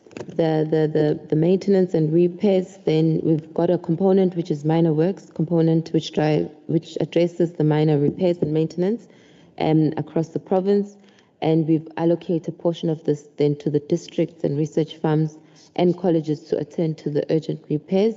And then we've increased then in 25-26 the 1.5 million allocation, particularly for the maintenance of the college, which is under our conditional grant. The upgrade and additions, we've got the Sidara canteen, the upgrade of the Oscar College infrastructure, sports fields, which is the CASP funding. We've got the hay sheds at Sidara research and bus terminals for Sidara that have been provided. We move to slide 22. We've got then the rehabilitation and refurbishment, which we are doing in terms of the irrigation system, security fence on research stations. We've allocated 8.3 million for that. Refurbishment of the Sidara Auditorium as a main building, we've allocated 3.2 million. Irrigation schemes funded under CASP. We've got the subsurface drainage in terms of Block 6, 7.3 million there. Rehabilitation of Makatini Pump at 14.2. Pumelele Irrigation at 4.3. Tukela Ferry Secondary then being allocated the 350. And we've got the Sidara Hostel, which is in its final year, at the 9.7. We are also paying attention to Mgungundlovu District Office, Allerton, as the building has been condemned, and we've allocated 5 million to start with the process. Slide 23, the new replacement, we've got an amount of 88.5 million. Particularly a significant portion of that is the Fresh Produce Agri Hub and the Sidara College, Combi Court at 2.4. We've got the nursery for the Buhlebombo schools at 1 million, and the construction of the local offices that are continuation projects at Dumbe, Nkandla, Umgeni, Emandeni, Mthunzaneni. And it is important to note that municipalities, and for some of these, have donated the sites, and the condition is that we need to start work immediately on those allocated sites. For Ipeshoya Farm Irrigation, then it's at 1.6 million, and also looking at our Batlo Research Station for particularly conducive OHS issues. I've allocated 500,000 in the Coxted Research Farm, which is an internal project, 250 that we're then allocating for the materials. Transfer payments to other entities, which is on slide 24. We've got an allocation or a transfer that we'll then be making to SA Sugar Research Institution, which has grown at 5.5%. I won't touch on ADA's allocation as they'll be presenting later. Transfer then for directly funded projects at 15.1%, which is an increase. And then in the outer years, because this is what will get revised on an annual basis, but we've only reflected the SA Sugar because that's where commitments are, as we usually enter into a five-year agreement. I've touched on this, but we are contributing then to public entities, ADA, and they'll present later. And I've also touched on the directly funded projects on slide 25. 26, this is program 1 with the sub-programs and their allocation, which shows senior management, corporate services, financial management, and communication. At large, there's a reduction in terms of our corporate, which is the once-off allocation, which was done through telecoms. I'm on slide 28. And then the financial management shows an increase, particularly with additional funding for the offices at Dumbe and Nkandla, as well as the increase in the replacement of the departmental fleet. And then communication services has the inflation increase over the MTEF period. The slide 29 depicts the economic classification for the program 1. Slide 30 then indicates the movement, particularly from the budget analysis review from savings that we've received under water and services, which then has gone towards infrastructure projects within the program, and that's the reallocation which we then have done, particularly to provide then for the additional motor vehicle licenses as well, which you'll see under the transfers to provinces. We've got then the skills levy, which depends in terms of the number of personnel that we have, and the transfers to households. This particularly provides for external bursaries only at this time, and then the unplanned staff exits, which we will then cater for as a line item that has been affected in 24-25. If we move to slide 31, building another fixed structures, that's where the rehabilitation we've got for the offices, and then machinery and equipment, we then also cater for the equipment for cell phone leases, including the replacement of vehicles that I've touched on. Program 2 is on slide 32. And this is our service delivery program. In as much as possible, we have tried to ensure that veterinary services is not affected, but receives an increase then of the 27.4% as a program. Agricultural producer support has an increase of 7.7%, while there is a notable reduction in the sustainable resource use management, but an overall increase of 4%, and research increase of 11.4% for the program. Economic services, there's that slight decrease of 15.9%, with education and training, then the reduction of 9.5%, as you saw a reduction towards some of the projects coming to an end for the Sidara College. The outer years are then increasing at 4.2 and 3.3 for the program at large, but this is the program that has the majority of the budget. Looking at the other impacts which we have for particularly the program, the equitable share has been impacted then by the budget cuts, particularly that come from the conditional grants, but the significant increase under food security, which we've done as a result of the Limalitsima, as well as the reprioritization that we did under equitable share. I've touched on veterinary services. I'm on slide 33, including then the increase for the labs and the training in terms of our colleges. Economic classification is on slide 34, which shows that there's been a significant increase in terms of goods and services for the program, including COE as the majority holder of most of the employees. Slight reduction in terms of the transfers from provinces being the 48.2. We had a communal estate closure, which then led to the reduction of or the need for some of the licenses. And if you look at then public corporations, there's a slight increase of 2%, and the reduction under buildings and other fixed structures, which is linked to actual projects being implemented on the ground. Chairperson, if we move to slide 36, we do also have or reflect on the buildings that we've got the allocation for rehabilitation as well as the expenditure that was impacted by Sitara Hostel and upgrade for the accommodation at research stations being at an end, and that's why you'll see the allocation then decreasing. Program 3 is on slide 37, which shows a reduction which is linked to the agri-hubs allocation, and most of this then impacts on the program itself as the PFI then reduces. And their economic classification on slide 39 shows that massive reduction of 26.2% under goods and services then being linked to that. But you also have machinery and equipment reduction in the particular years that is linked to their activities, particularly for what they implement. Chair, this then is the presentation through you for vote 3 with the recommendations for support. Thank you. Thank you so much. Unless there is any other addition, but I think we appreciate honourable members. We have been noting, I think, if there is no addition, the HOD, we can then go to ADA.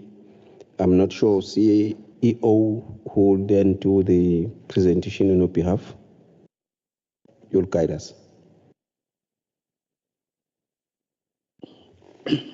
Thank you, Honourable Chair. Greeting to the members of the Portfolio Committee for Finance and Agriculture. We'll be presenting the budget for the entity. Safe to say that the entity has received an allocation of 233 million for 2025-26 financial year. And this allocation includes the money that we have received from National Skills Fund for capacity building and training, and 214 allocation for the department. And also part of that money is the money that is for CASP, the DORA grant, as well as the equitable share that is coming from the department, mainly to deal with goods and services, a compensation of employees, as well as infrastructure. I will then, Chair, hand over to our CFO, Mr. Gubega, to take us through the budget in details. Thank you.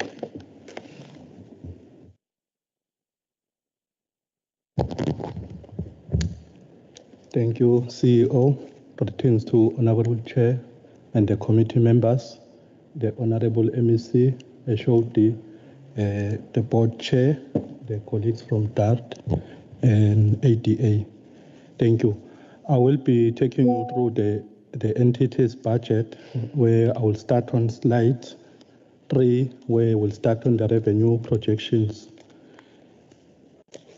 In terms of the revenue projections, for sales and goods other than the capital assets, this is relating to the water for Makhathini irrigation scheme. We have projected an increase of 26%. This 26% is taking into account the annual tariff of 5%, which has been agreed with the Makhathini farmers. This also take into account the efforts that will be put by the NTT in terms of collecting the revenue. The other revenue from other than the sales, it relates to Makhathini irrigation schemes such as the service fee that is charged to farmers for land preparation. We have projected a 5% increase, which is in line with the Treasury guidelines. The other revenue from within the entity is the interest revenue, where we have projected an increase of 72%. This is from positive bank balances in the entity's bank account, where this 72% will be informed by the entity improving its management of the cash flows, where there will be investment account in terms of accumulation this interest. Moving to the transfers that were received from the department, as the CFO and the CEO has indicated that from the allocation that were received from the department, the 60 million, the 142 is for operations, 142.3 is for operations, 60 million is 0.5 allocated to CASP project. There is no movement for the CASP project, it's just an insignificant movement, but the CFO has indicated that the decrease is due to augment the blended finance at national. There was also an allocation of 6.1 million for Bambanana Apator, which is a new allocation, as it was not allocated from previous year. The other allocation for the department is 5.2, which is for Ntengweti. This excluded the seasonal workers, which was allocated previous year. And lastly, as the CEO has indicated, the allocation for an NSF of 11 million. This is a principal agent relationship funding. The next slide, they are indicating the narrative in terms of the table above that I've went through. We can go to slide 6. Slide 6 is the expenditure by program, where it depicts that 11% is a decrease for the entity, where there's just one increase under program 4, which is 7%. This increase on program 4 is relating to Bambanana, and it's taking into account that the entity in the previous year had received an additional allocation from the department of 7 million. This 7% is taking into account that increase from the previous year. In terms of program 3 for enterprise value chain, it's a negative 10,000. This is impacted by the dealing with seasonal workers, which has not been allocated for the current year. For comprehensive capacity building, this is the last financial year of the NSF program, which means for the outer years will not be receiving this funding, and there is no allocation other than the NSF for the program 2. Moving to the next slide. This is just indicating the narrative of the table above. The next slide. Okay, this is now explaining in terms of compensation of employees in terms of economic by classification. There is a decrease of 1%. This 1% is due to the decrease in goods and services, and it has also taken into account the entity's filling of vacancies which were approved. The entity has budgeted 4.6% for cost of living adjustment and 1.5% for pay progression. In terms of the goods and services, the 4% it's a decrease where the entity has cut down expenditure in advertising and marketing. For payment for capital asset, there is no movement. from the previous year. It's sitting at 0%. This is for the procurement for farming machinery and for pump stations, as well as for repairs and maintenance of the Makatini irrigation scheme. The other item of the economic by classification relates to project expenditure, where it shows a decrease of 18%. In the project expenditure, it relates the 18%. It's mainly to the Ndingwe seasonal workers, which has not been included as part of the revenue. The Ndingwe allocation under revenue is not taken into account, as this is not an entity's revenue. There are processes in place in terms of governance of the Ndingwe, where some of the cash shortfall might be covered by the T sales. Going to the next slide, which is indicating the narrative from the table above in terms of how the economic classification has been distributed between the programs. Thank you, Honorable Chair. Thank you so much. A very short, but of course precise presentation. We appreciate. Honourable members, it's on the table. Any questions, any comments? Start with Honourable CQ, Honourable de Klerk, Honourable Nae. We'll check also here. Yes.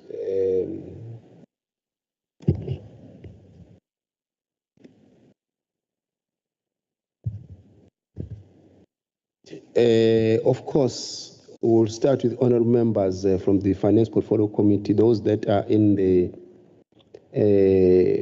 agriculture. Of course, we'll give them space, but we'll give preference first to the honourable members in the Finance Portfolio Committee. Honourable CQ. Thank you very much, Honourable Chair. Greetings to the MEC, the HOD, and your entourage. Thank you very much for the presentation. I think it is clear. However, one would want to ask a few questions on the presentation. Actually, one would want to get an understanding regarding the fresh produce agri-hub that we had in all the 11 districts. I think also it was assisting in regard to the food security. I can see here the allocation for three financial years that were given to the department, and there is an indication that there are unspent funds in regard to this particular allocation that was given 2024-2025. And what one would want to check is what were the challenges that led to these funds not spent, because we all happy about this thing of fresh produce in different districts. And also, I think that the Department of Agriculture can partner with the Department of Education in regard to the nutrition that is taking place. And when some of these fresh produce areas were closed, there was an outcry. But if there is budget that is being given and is unspent, it becomes a concern. But we'll hear on the challenges that was faced by department, and also update us whether these particular fresh produce in different regions, or you call it, regions, are still there, because we've got 11 regions. I remember that in King Cetshwayo, it was closed a long time. I don't know whether it has been renewed again. And also to get an understanding whether these particular funds that were unspent have been committed, so that we cannot lose it. It continues on the same budget and also assist in the service delivery in our communities. So this is what I want to check, Honorable Chair. But also around the issue of Makhathini flat, I think I was still in school when there was this project and doing very well and so on. But I want to check with the department, because they focus on the economy side. You know, it's very important for us to stimulate the economy of our province. But what I would want to establish is whether is the department getting value for money for keep on investing in this particular project, because when you invest, you expect returns at the end of investing. Maybe if we can be updated whether it's going very well in regard to this project. I thank you, Chair. Thank you, Honorable de Klerk. Thank you, Chair. I just want to once again welcome the MEC and the department. As I say to many of the departments, thank you for bringing your budget to us. It's your budget. You looked at what was allocated to you and you decided to set up a budget. So I'm sure that during the year, you will hold to your budget.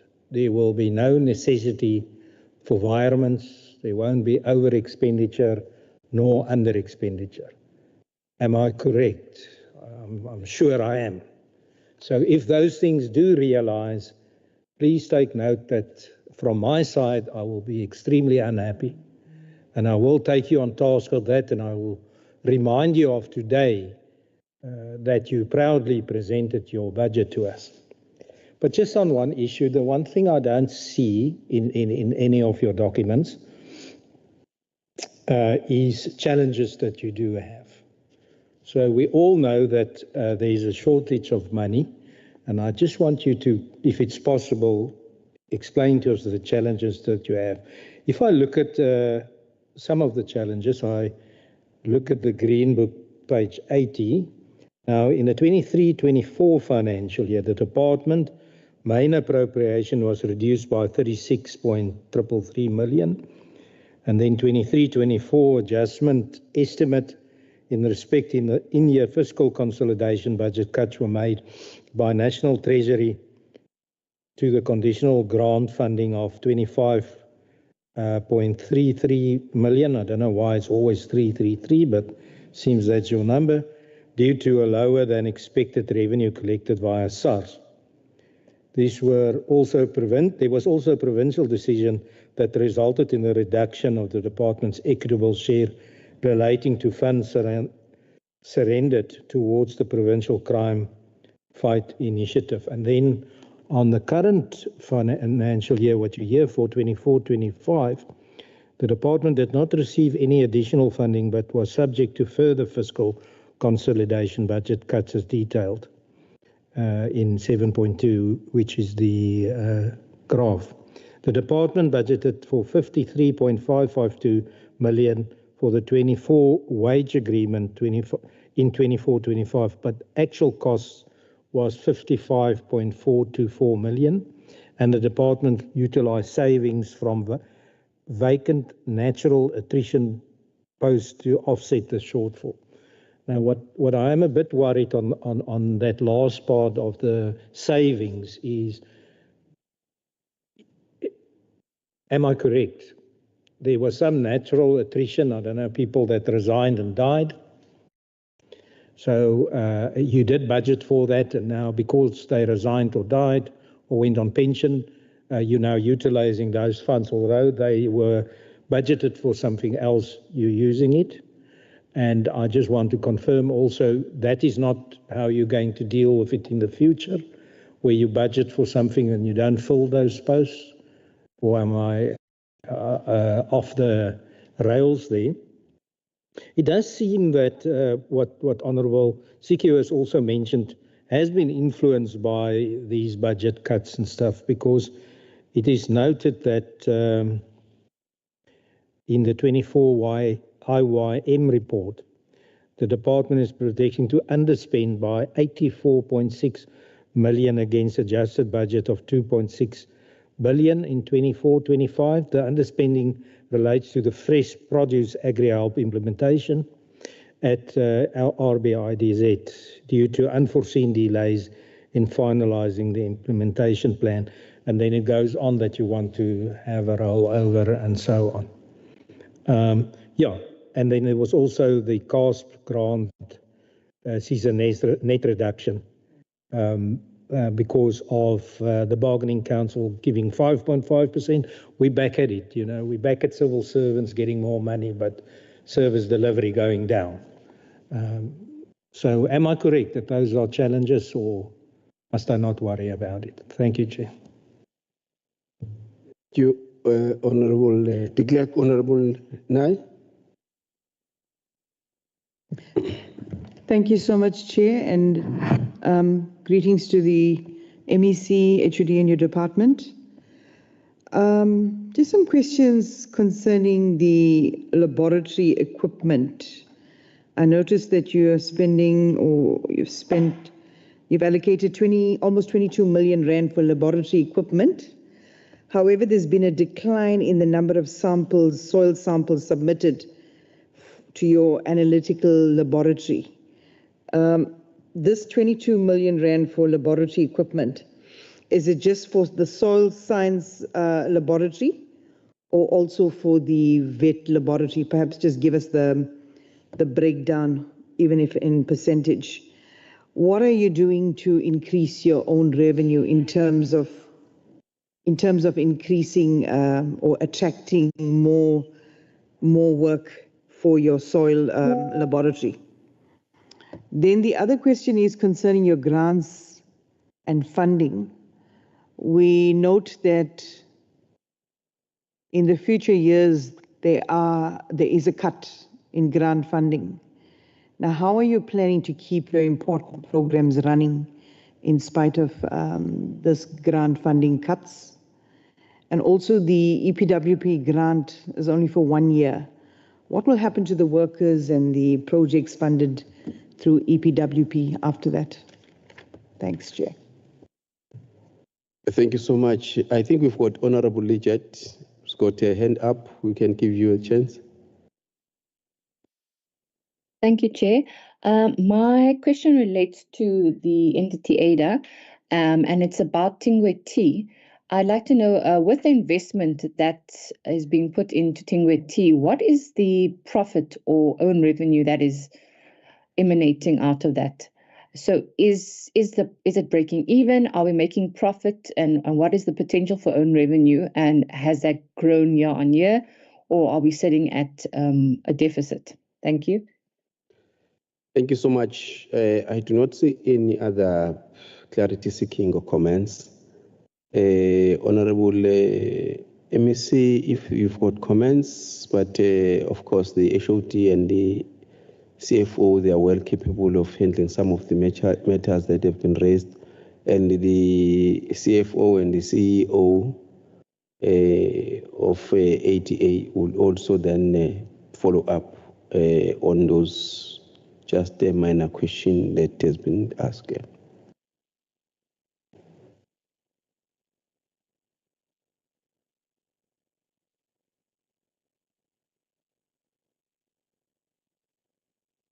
Honourable Chair, can I first request the CFO to respond to one or two questions on the budget, and then I will then handle the rest.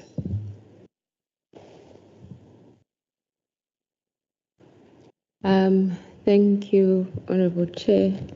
I think in terms of the budget process and the timing, it does allow for some of, we must remember that it is a plan, and with plans, sometimes they do need to be tweaked as reality becomes apparent.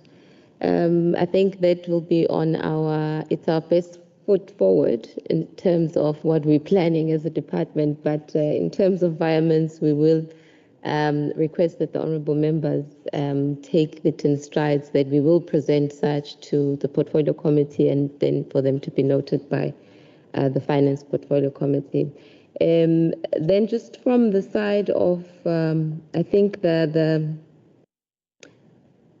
challenges in terms of timing, the crime prevention was an impact of 24, 24. However, that is not then the case for 25-26. So we did, in my presentation, I did try to articulate that the wage adjustment impact, which was a challenge from 2023, has been one of the things that we've dealt with in our planning, because we could have done more had we had that baseline impact carried through. So we did reflect on that, but maybe it wasn't enough. And then again, the issue of the challenge that we've based our budget at 4.6 plus the 1.5 pay progression. However, as we would have seen, the 5.5 is what has come up. So there will be that 0.9 or 1% adjustment, which we will have to consider as we move forward.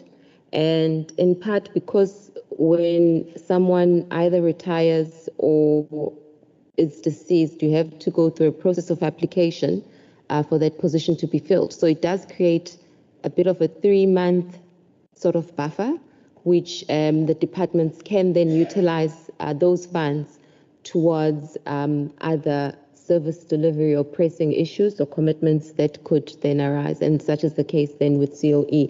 So it does become an issue of management or proactive management in line with our IYM, where we monitor on a monthly basis where the department is and then allocate those towards. So that will deal with the issue of natural attrition. I think I'll also tackle on the issue of the additional funding of 60 million that is equitable, that is the addition to the equitable share. So some of our gains and reductions have been offset by the additional allocations that we've then received. So we're going to receive an additional 60.1 million that is going to positively impact veterinary services, hence this 27% increase in terms of the MTEF allocation. And it will also be allocated in 26-27 and 27-28, although the amounts will then reduce. So the equipment which we are going to replace is primarily from this allocation, the Allerton lab, which is the veterinary services lab. So it's looking at your diagnostics and other areas that particularly assist in the surveillance and the disease management for the province. Our lab is also utilized by other provinces where samples then are routed to us for sampling. I think it's part of one of the good labs within the country. So that 21 million or that 16 is going towards that area. It's about 18 million. It's the 8.690 and 8689 in the outer year. So it's over a period. But there would be capital replacement for the labs, for the existing being our research labs. And in part, that's what we need to try and do to replace the technology that we're using, so that we can be in line with what private sector is offering, because most of the clientele, when it comes to where we're losing the clientele, it's towards the speed that we can get the results out and what the industry is and what's available in the industry. So we are then replacing and then catching up. So we should likely then see our soil samples and our revenue generation increase after those particular efforts. Chair, I think that's what in large I will tackle. Thanks. Honorable Chair, just as a continuation on the question around the varmints as well, just to give confidence to the members that we went through a rigorous process of finalizing our budget as a department. We even took a decision that if there are any varmints, obviously things will be done in line with prescripts, but to try and force the culture of respecting the budget and the budgeting process, that any requirements are then going to be done through the accounting officer so that people can explain as to why they would need monies moved and respect the budgeting process. So that's the process as a policy position that we've taken in the department. But part of the challenge is obviously this budget is never sufficient, honorable members, for the demands of the community out there. And such things that are limiting our capacities as part of the challenges, including the organogram that we have as an organization, which is likely to respond to the demands. We are only running at 50, just above 50% capacity in terms of the vacancies that have been filled, in terms of our structure, and it's largely owing to the limitations as to the availability of budget, as it were. The one area that the CFO has really emphasized in terms of the soil science lab and us trying to improve its capacity, especially with the machinery and the equipment that we are trying to replace. It's all part of the efforts that we again regain confidence of the stakeholders as government to trust on our abilities to be able to process their soil sample and be able to give them credible results. And as already indicated, we're hoping the interventions are obviously going to assist in capping that. On the questions regarding the fresh produce hub and the unspent monies, indeed, honourable members, we were unable to spend, this is part of the conditional grant money, the allocation for the last financial year, owing to a number of reasons. One being that the department is not implementing this on its own. We opted, as part of the agreements with the BFI, that this money was going to be spent through an agency, which is the Richards Bay ITZ in this regard. So there had to be processes with Richards Bay ITZ, but mainly the delays have been around the procurement area in terms of delays that they've incurred on their side. And mainly what resulted to those procurement delays was they needed to first ensure that some of the compliance matters were cleared before they could finalize the procurement processes, being the EIAs that they were required just to get confirmation where they'll be required to also be subjected to an EIA process for the fresh produce hub or not, and they had to at least await those confirmations before the actual advertisement for procurement. But the tenders have subsequently been advertised, and I think they are now at the stages of going through the committees, especially for the first phase of the project.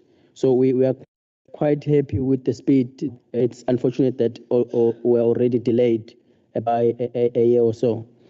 The confirmation whether this money is going to be rolled over, we have requested formally to the Richards Bay ITZ CEO to give us sufficient confirmation that they've started the processes of procurement, which will assist us in putting the motivation through, and motivations should be in by the 17th, which is this week. We should be finalizing our submission for the request for a rollover for this money. We are quite optimistic that this will be looked at favorably, because this project is not just only a project for the province, but it's one of the strategic projects with the infrastructure South Africa as well, and in the presidency it's also monitored. So we are confident that they should be able to at least take our motivation through. The questions around Makhathini and the investments that have been made and where there is value for money, my immediate response to it, yes, there is value for money, in that farmers are receiving the benefit. There are visible signs of sales and production on the ground. The biggest question is just around the infrastructure, which has dilapidated. It's old. The infrastructure is outdated, especially if you look at its technological advancement. It doesn't meet the requirements at this day and age, in that all of the pumps are still manually operated. The canals itself needs repair time and again. But we're also looking at options of how can we may run the scheme such that government slowly moves out of the program and farmers take full ownership of the infrastructure. But for us to achieve that, we are in discussions with the Department of Water and Sanitation, and they had started a program in the sixth administration to try and take over the scheme, especially the bulk infrastructure. And we are trying to still persuade them to continue with that work, because it is going to provide a relief to the province in terms of the maintenance of the bulk infrastructure. And it will also allow the model where farmers can then take care of the infield infrastructure once we've made improvements as the department. Then the part of the fresh produce hub, which we're establishing, we were going to be anchoring it on that scheme, because fresh produce from that scheme should ordinarily then find its way to the market through the fresh produce we are envisaging or we're building at Richards Bay. Because one of the challenges of those farmers in the main is that they are price takers and they aren't able to sell directly to the market. Someone else comes in to buy from them. Then the question around the conditional grants decreasing and how we're going to be able to sustain some of our programs. Obviously, the report or the budget that we are presenting, the decrease are mainly owing to the monies from the fresh produce hub, mainly, which is going to be less over the years. It's a 3-year commitment, and we're now in our second year, we're in our third year with them. So ordinarily, you would see a drastic decrease in terms of the initial allocation of 153 million, decreasing up to 50 odd million in the current year. And that's basically the decrease that we are seeing. The other decrease was just on a minor decrease on infrastructure, where the national department have reconfigured the grant, trying to cater mainly for the appointment of extension assistants. And they've allocated, or they've written to provinces, not just only to KZN, but all other provinces, to accommodate the extension assistants using the grant money. But that's also going to impact slightly on our ability to be able to support some projects. But the reprioritization process that we did as a department, we just made sure that we tried to make sure that it does not affect service delivery, even though we do have pressures in other areas, but not compromising the delivery of services to the people. The question, which is the final question around the EPWP grant, and how sustainable is this, it being one year? I think these are normally just incentive grants which we get allocated on an annual basis. But as a department, we are showing an increment over the years. Even this year's allocation, it's on the upward trajectory. So we're still hoping that if we're able to implement all our programs on EPWP this financial year, we stand a good chance of again getting an increase in terms of the incentive grant allocation. So that's how the system is being maintained, and it's really allowing people an opportunity to get some skills on a job training, but obviously it's not a permanent solution. but we do have this as a sort of a semi-permanent program within government. It's just that it then absorbs different people as we go.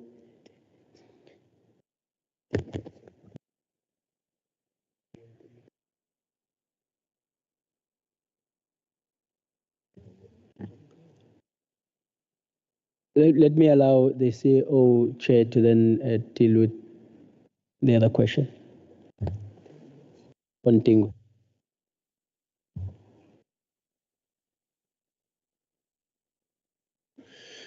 No, thank you, Chair. There was one question, Dingwe, whether Dingwe is making a profit. I must say, Chair, at this stage, Dingwe is not making any profit, but there is a sale of tea to hospitals and blenders that is taking place, but it does not cover at this stage the cost. It employs around 345 employees, both temporarily and seasonally, and it's contributing to the economy of that area, which is impoverished. There are plans to turn Ndingwe tea to be a profitable venture. We are looking at various investments that we can get. As we speak, we have made an application to BFI to try and resuscitate the entity. Ndingwe tea, we feel that it is an asset to the province because it produces one of the best teas in the world. And we think it's an asset that needs to be invested on, but we are aware that government fiscals are constrained. So we'll be looking for investment and developing a comprehensive plan to resuscitate that entity. Thank you.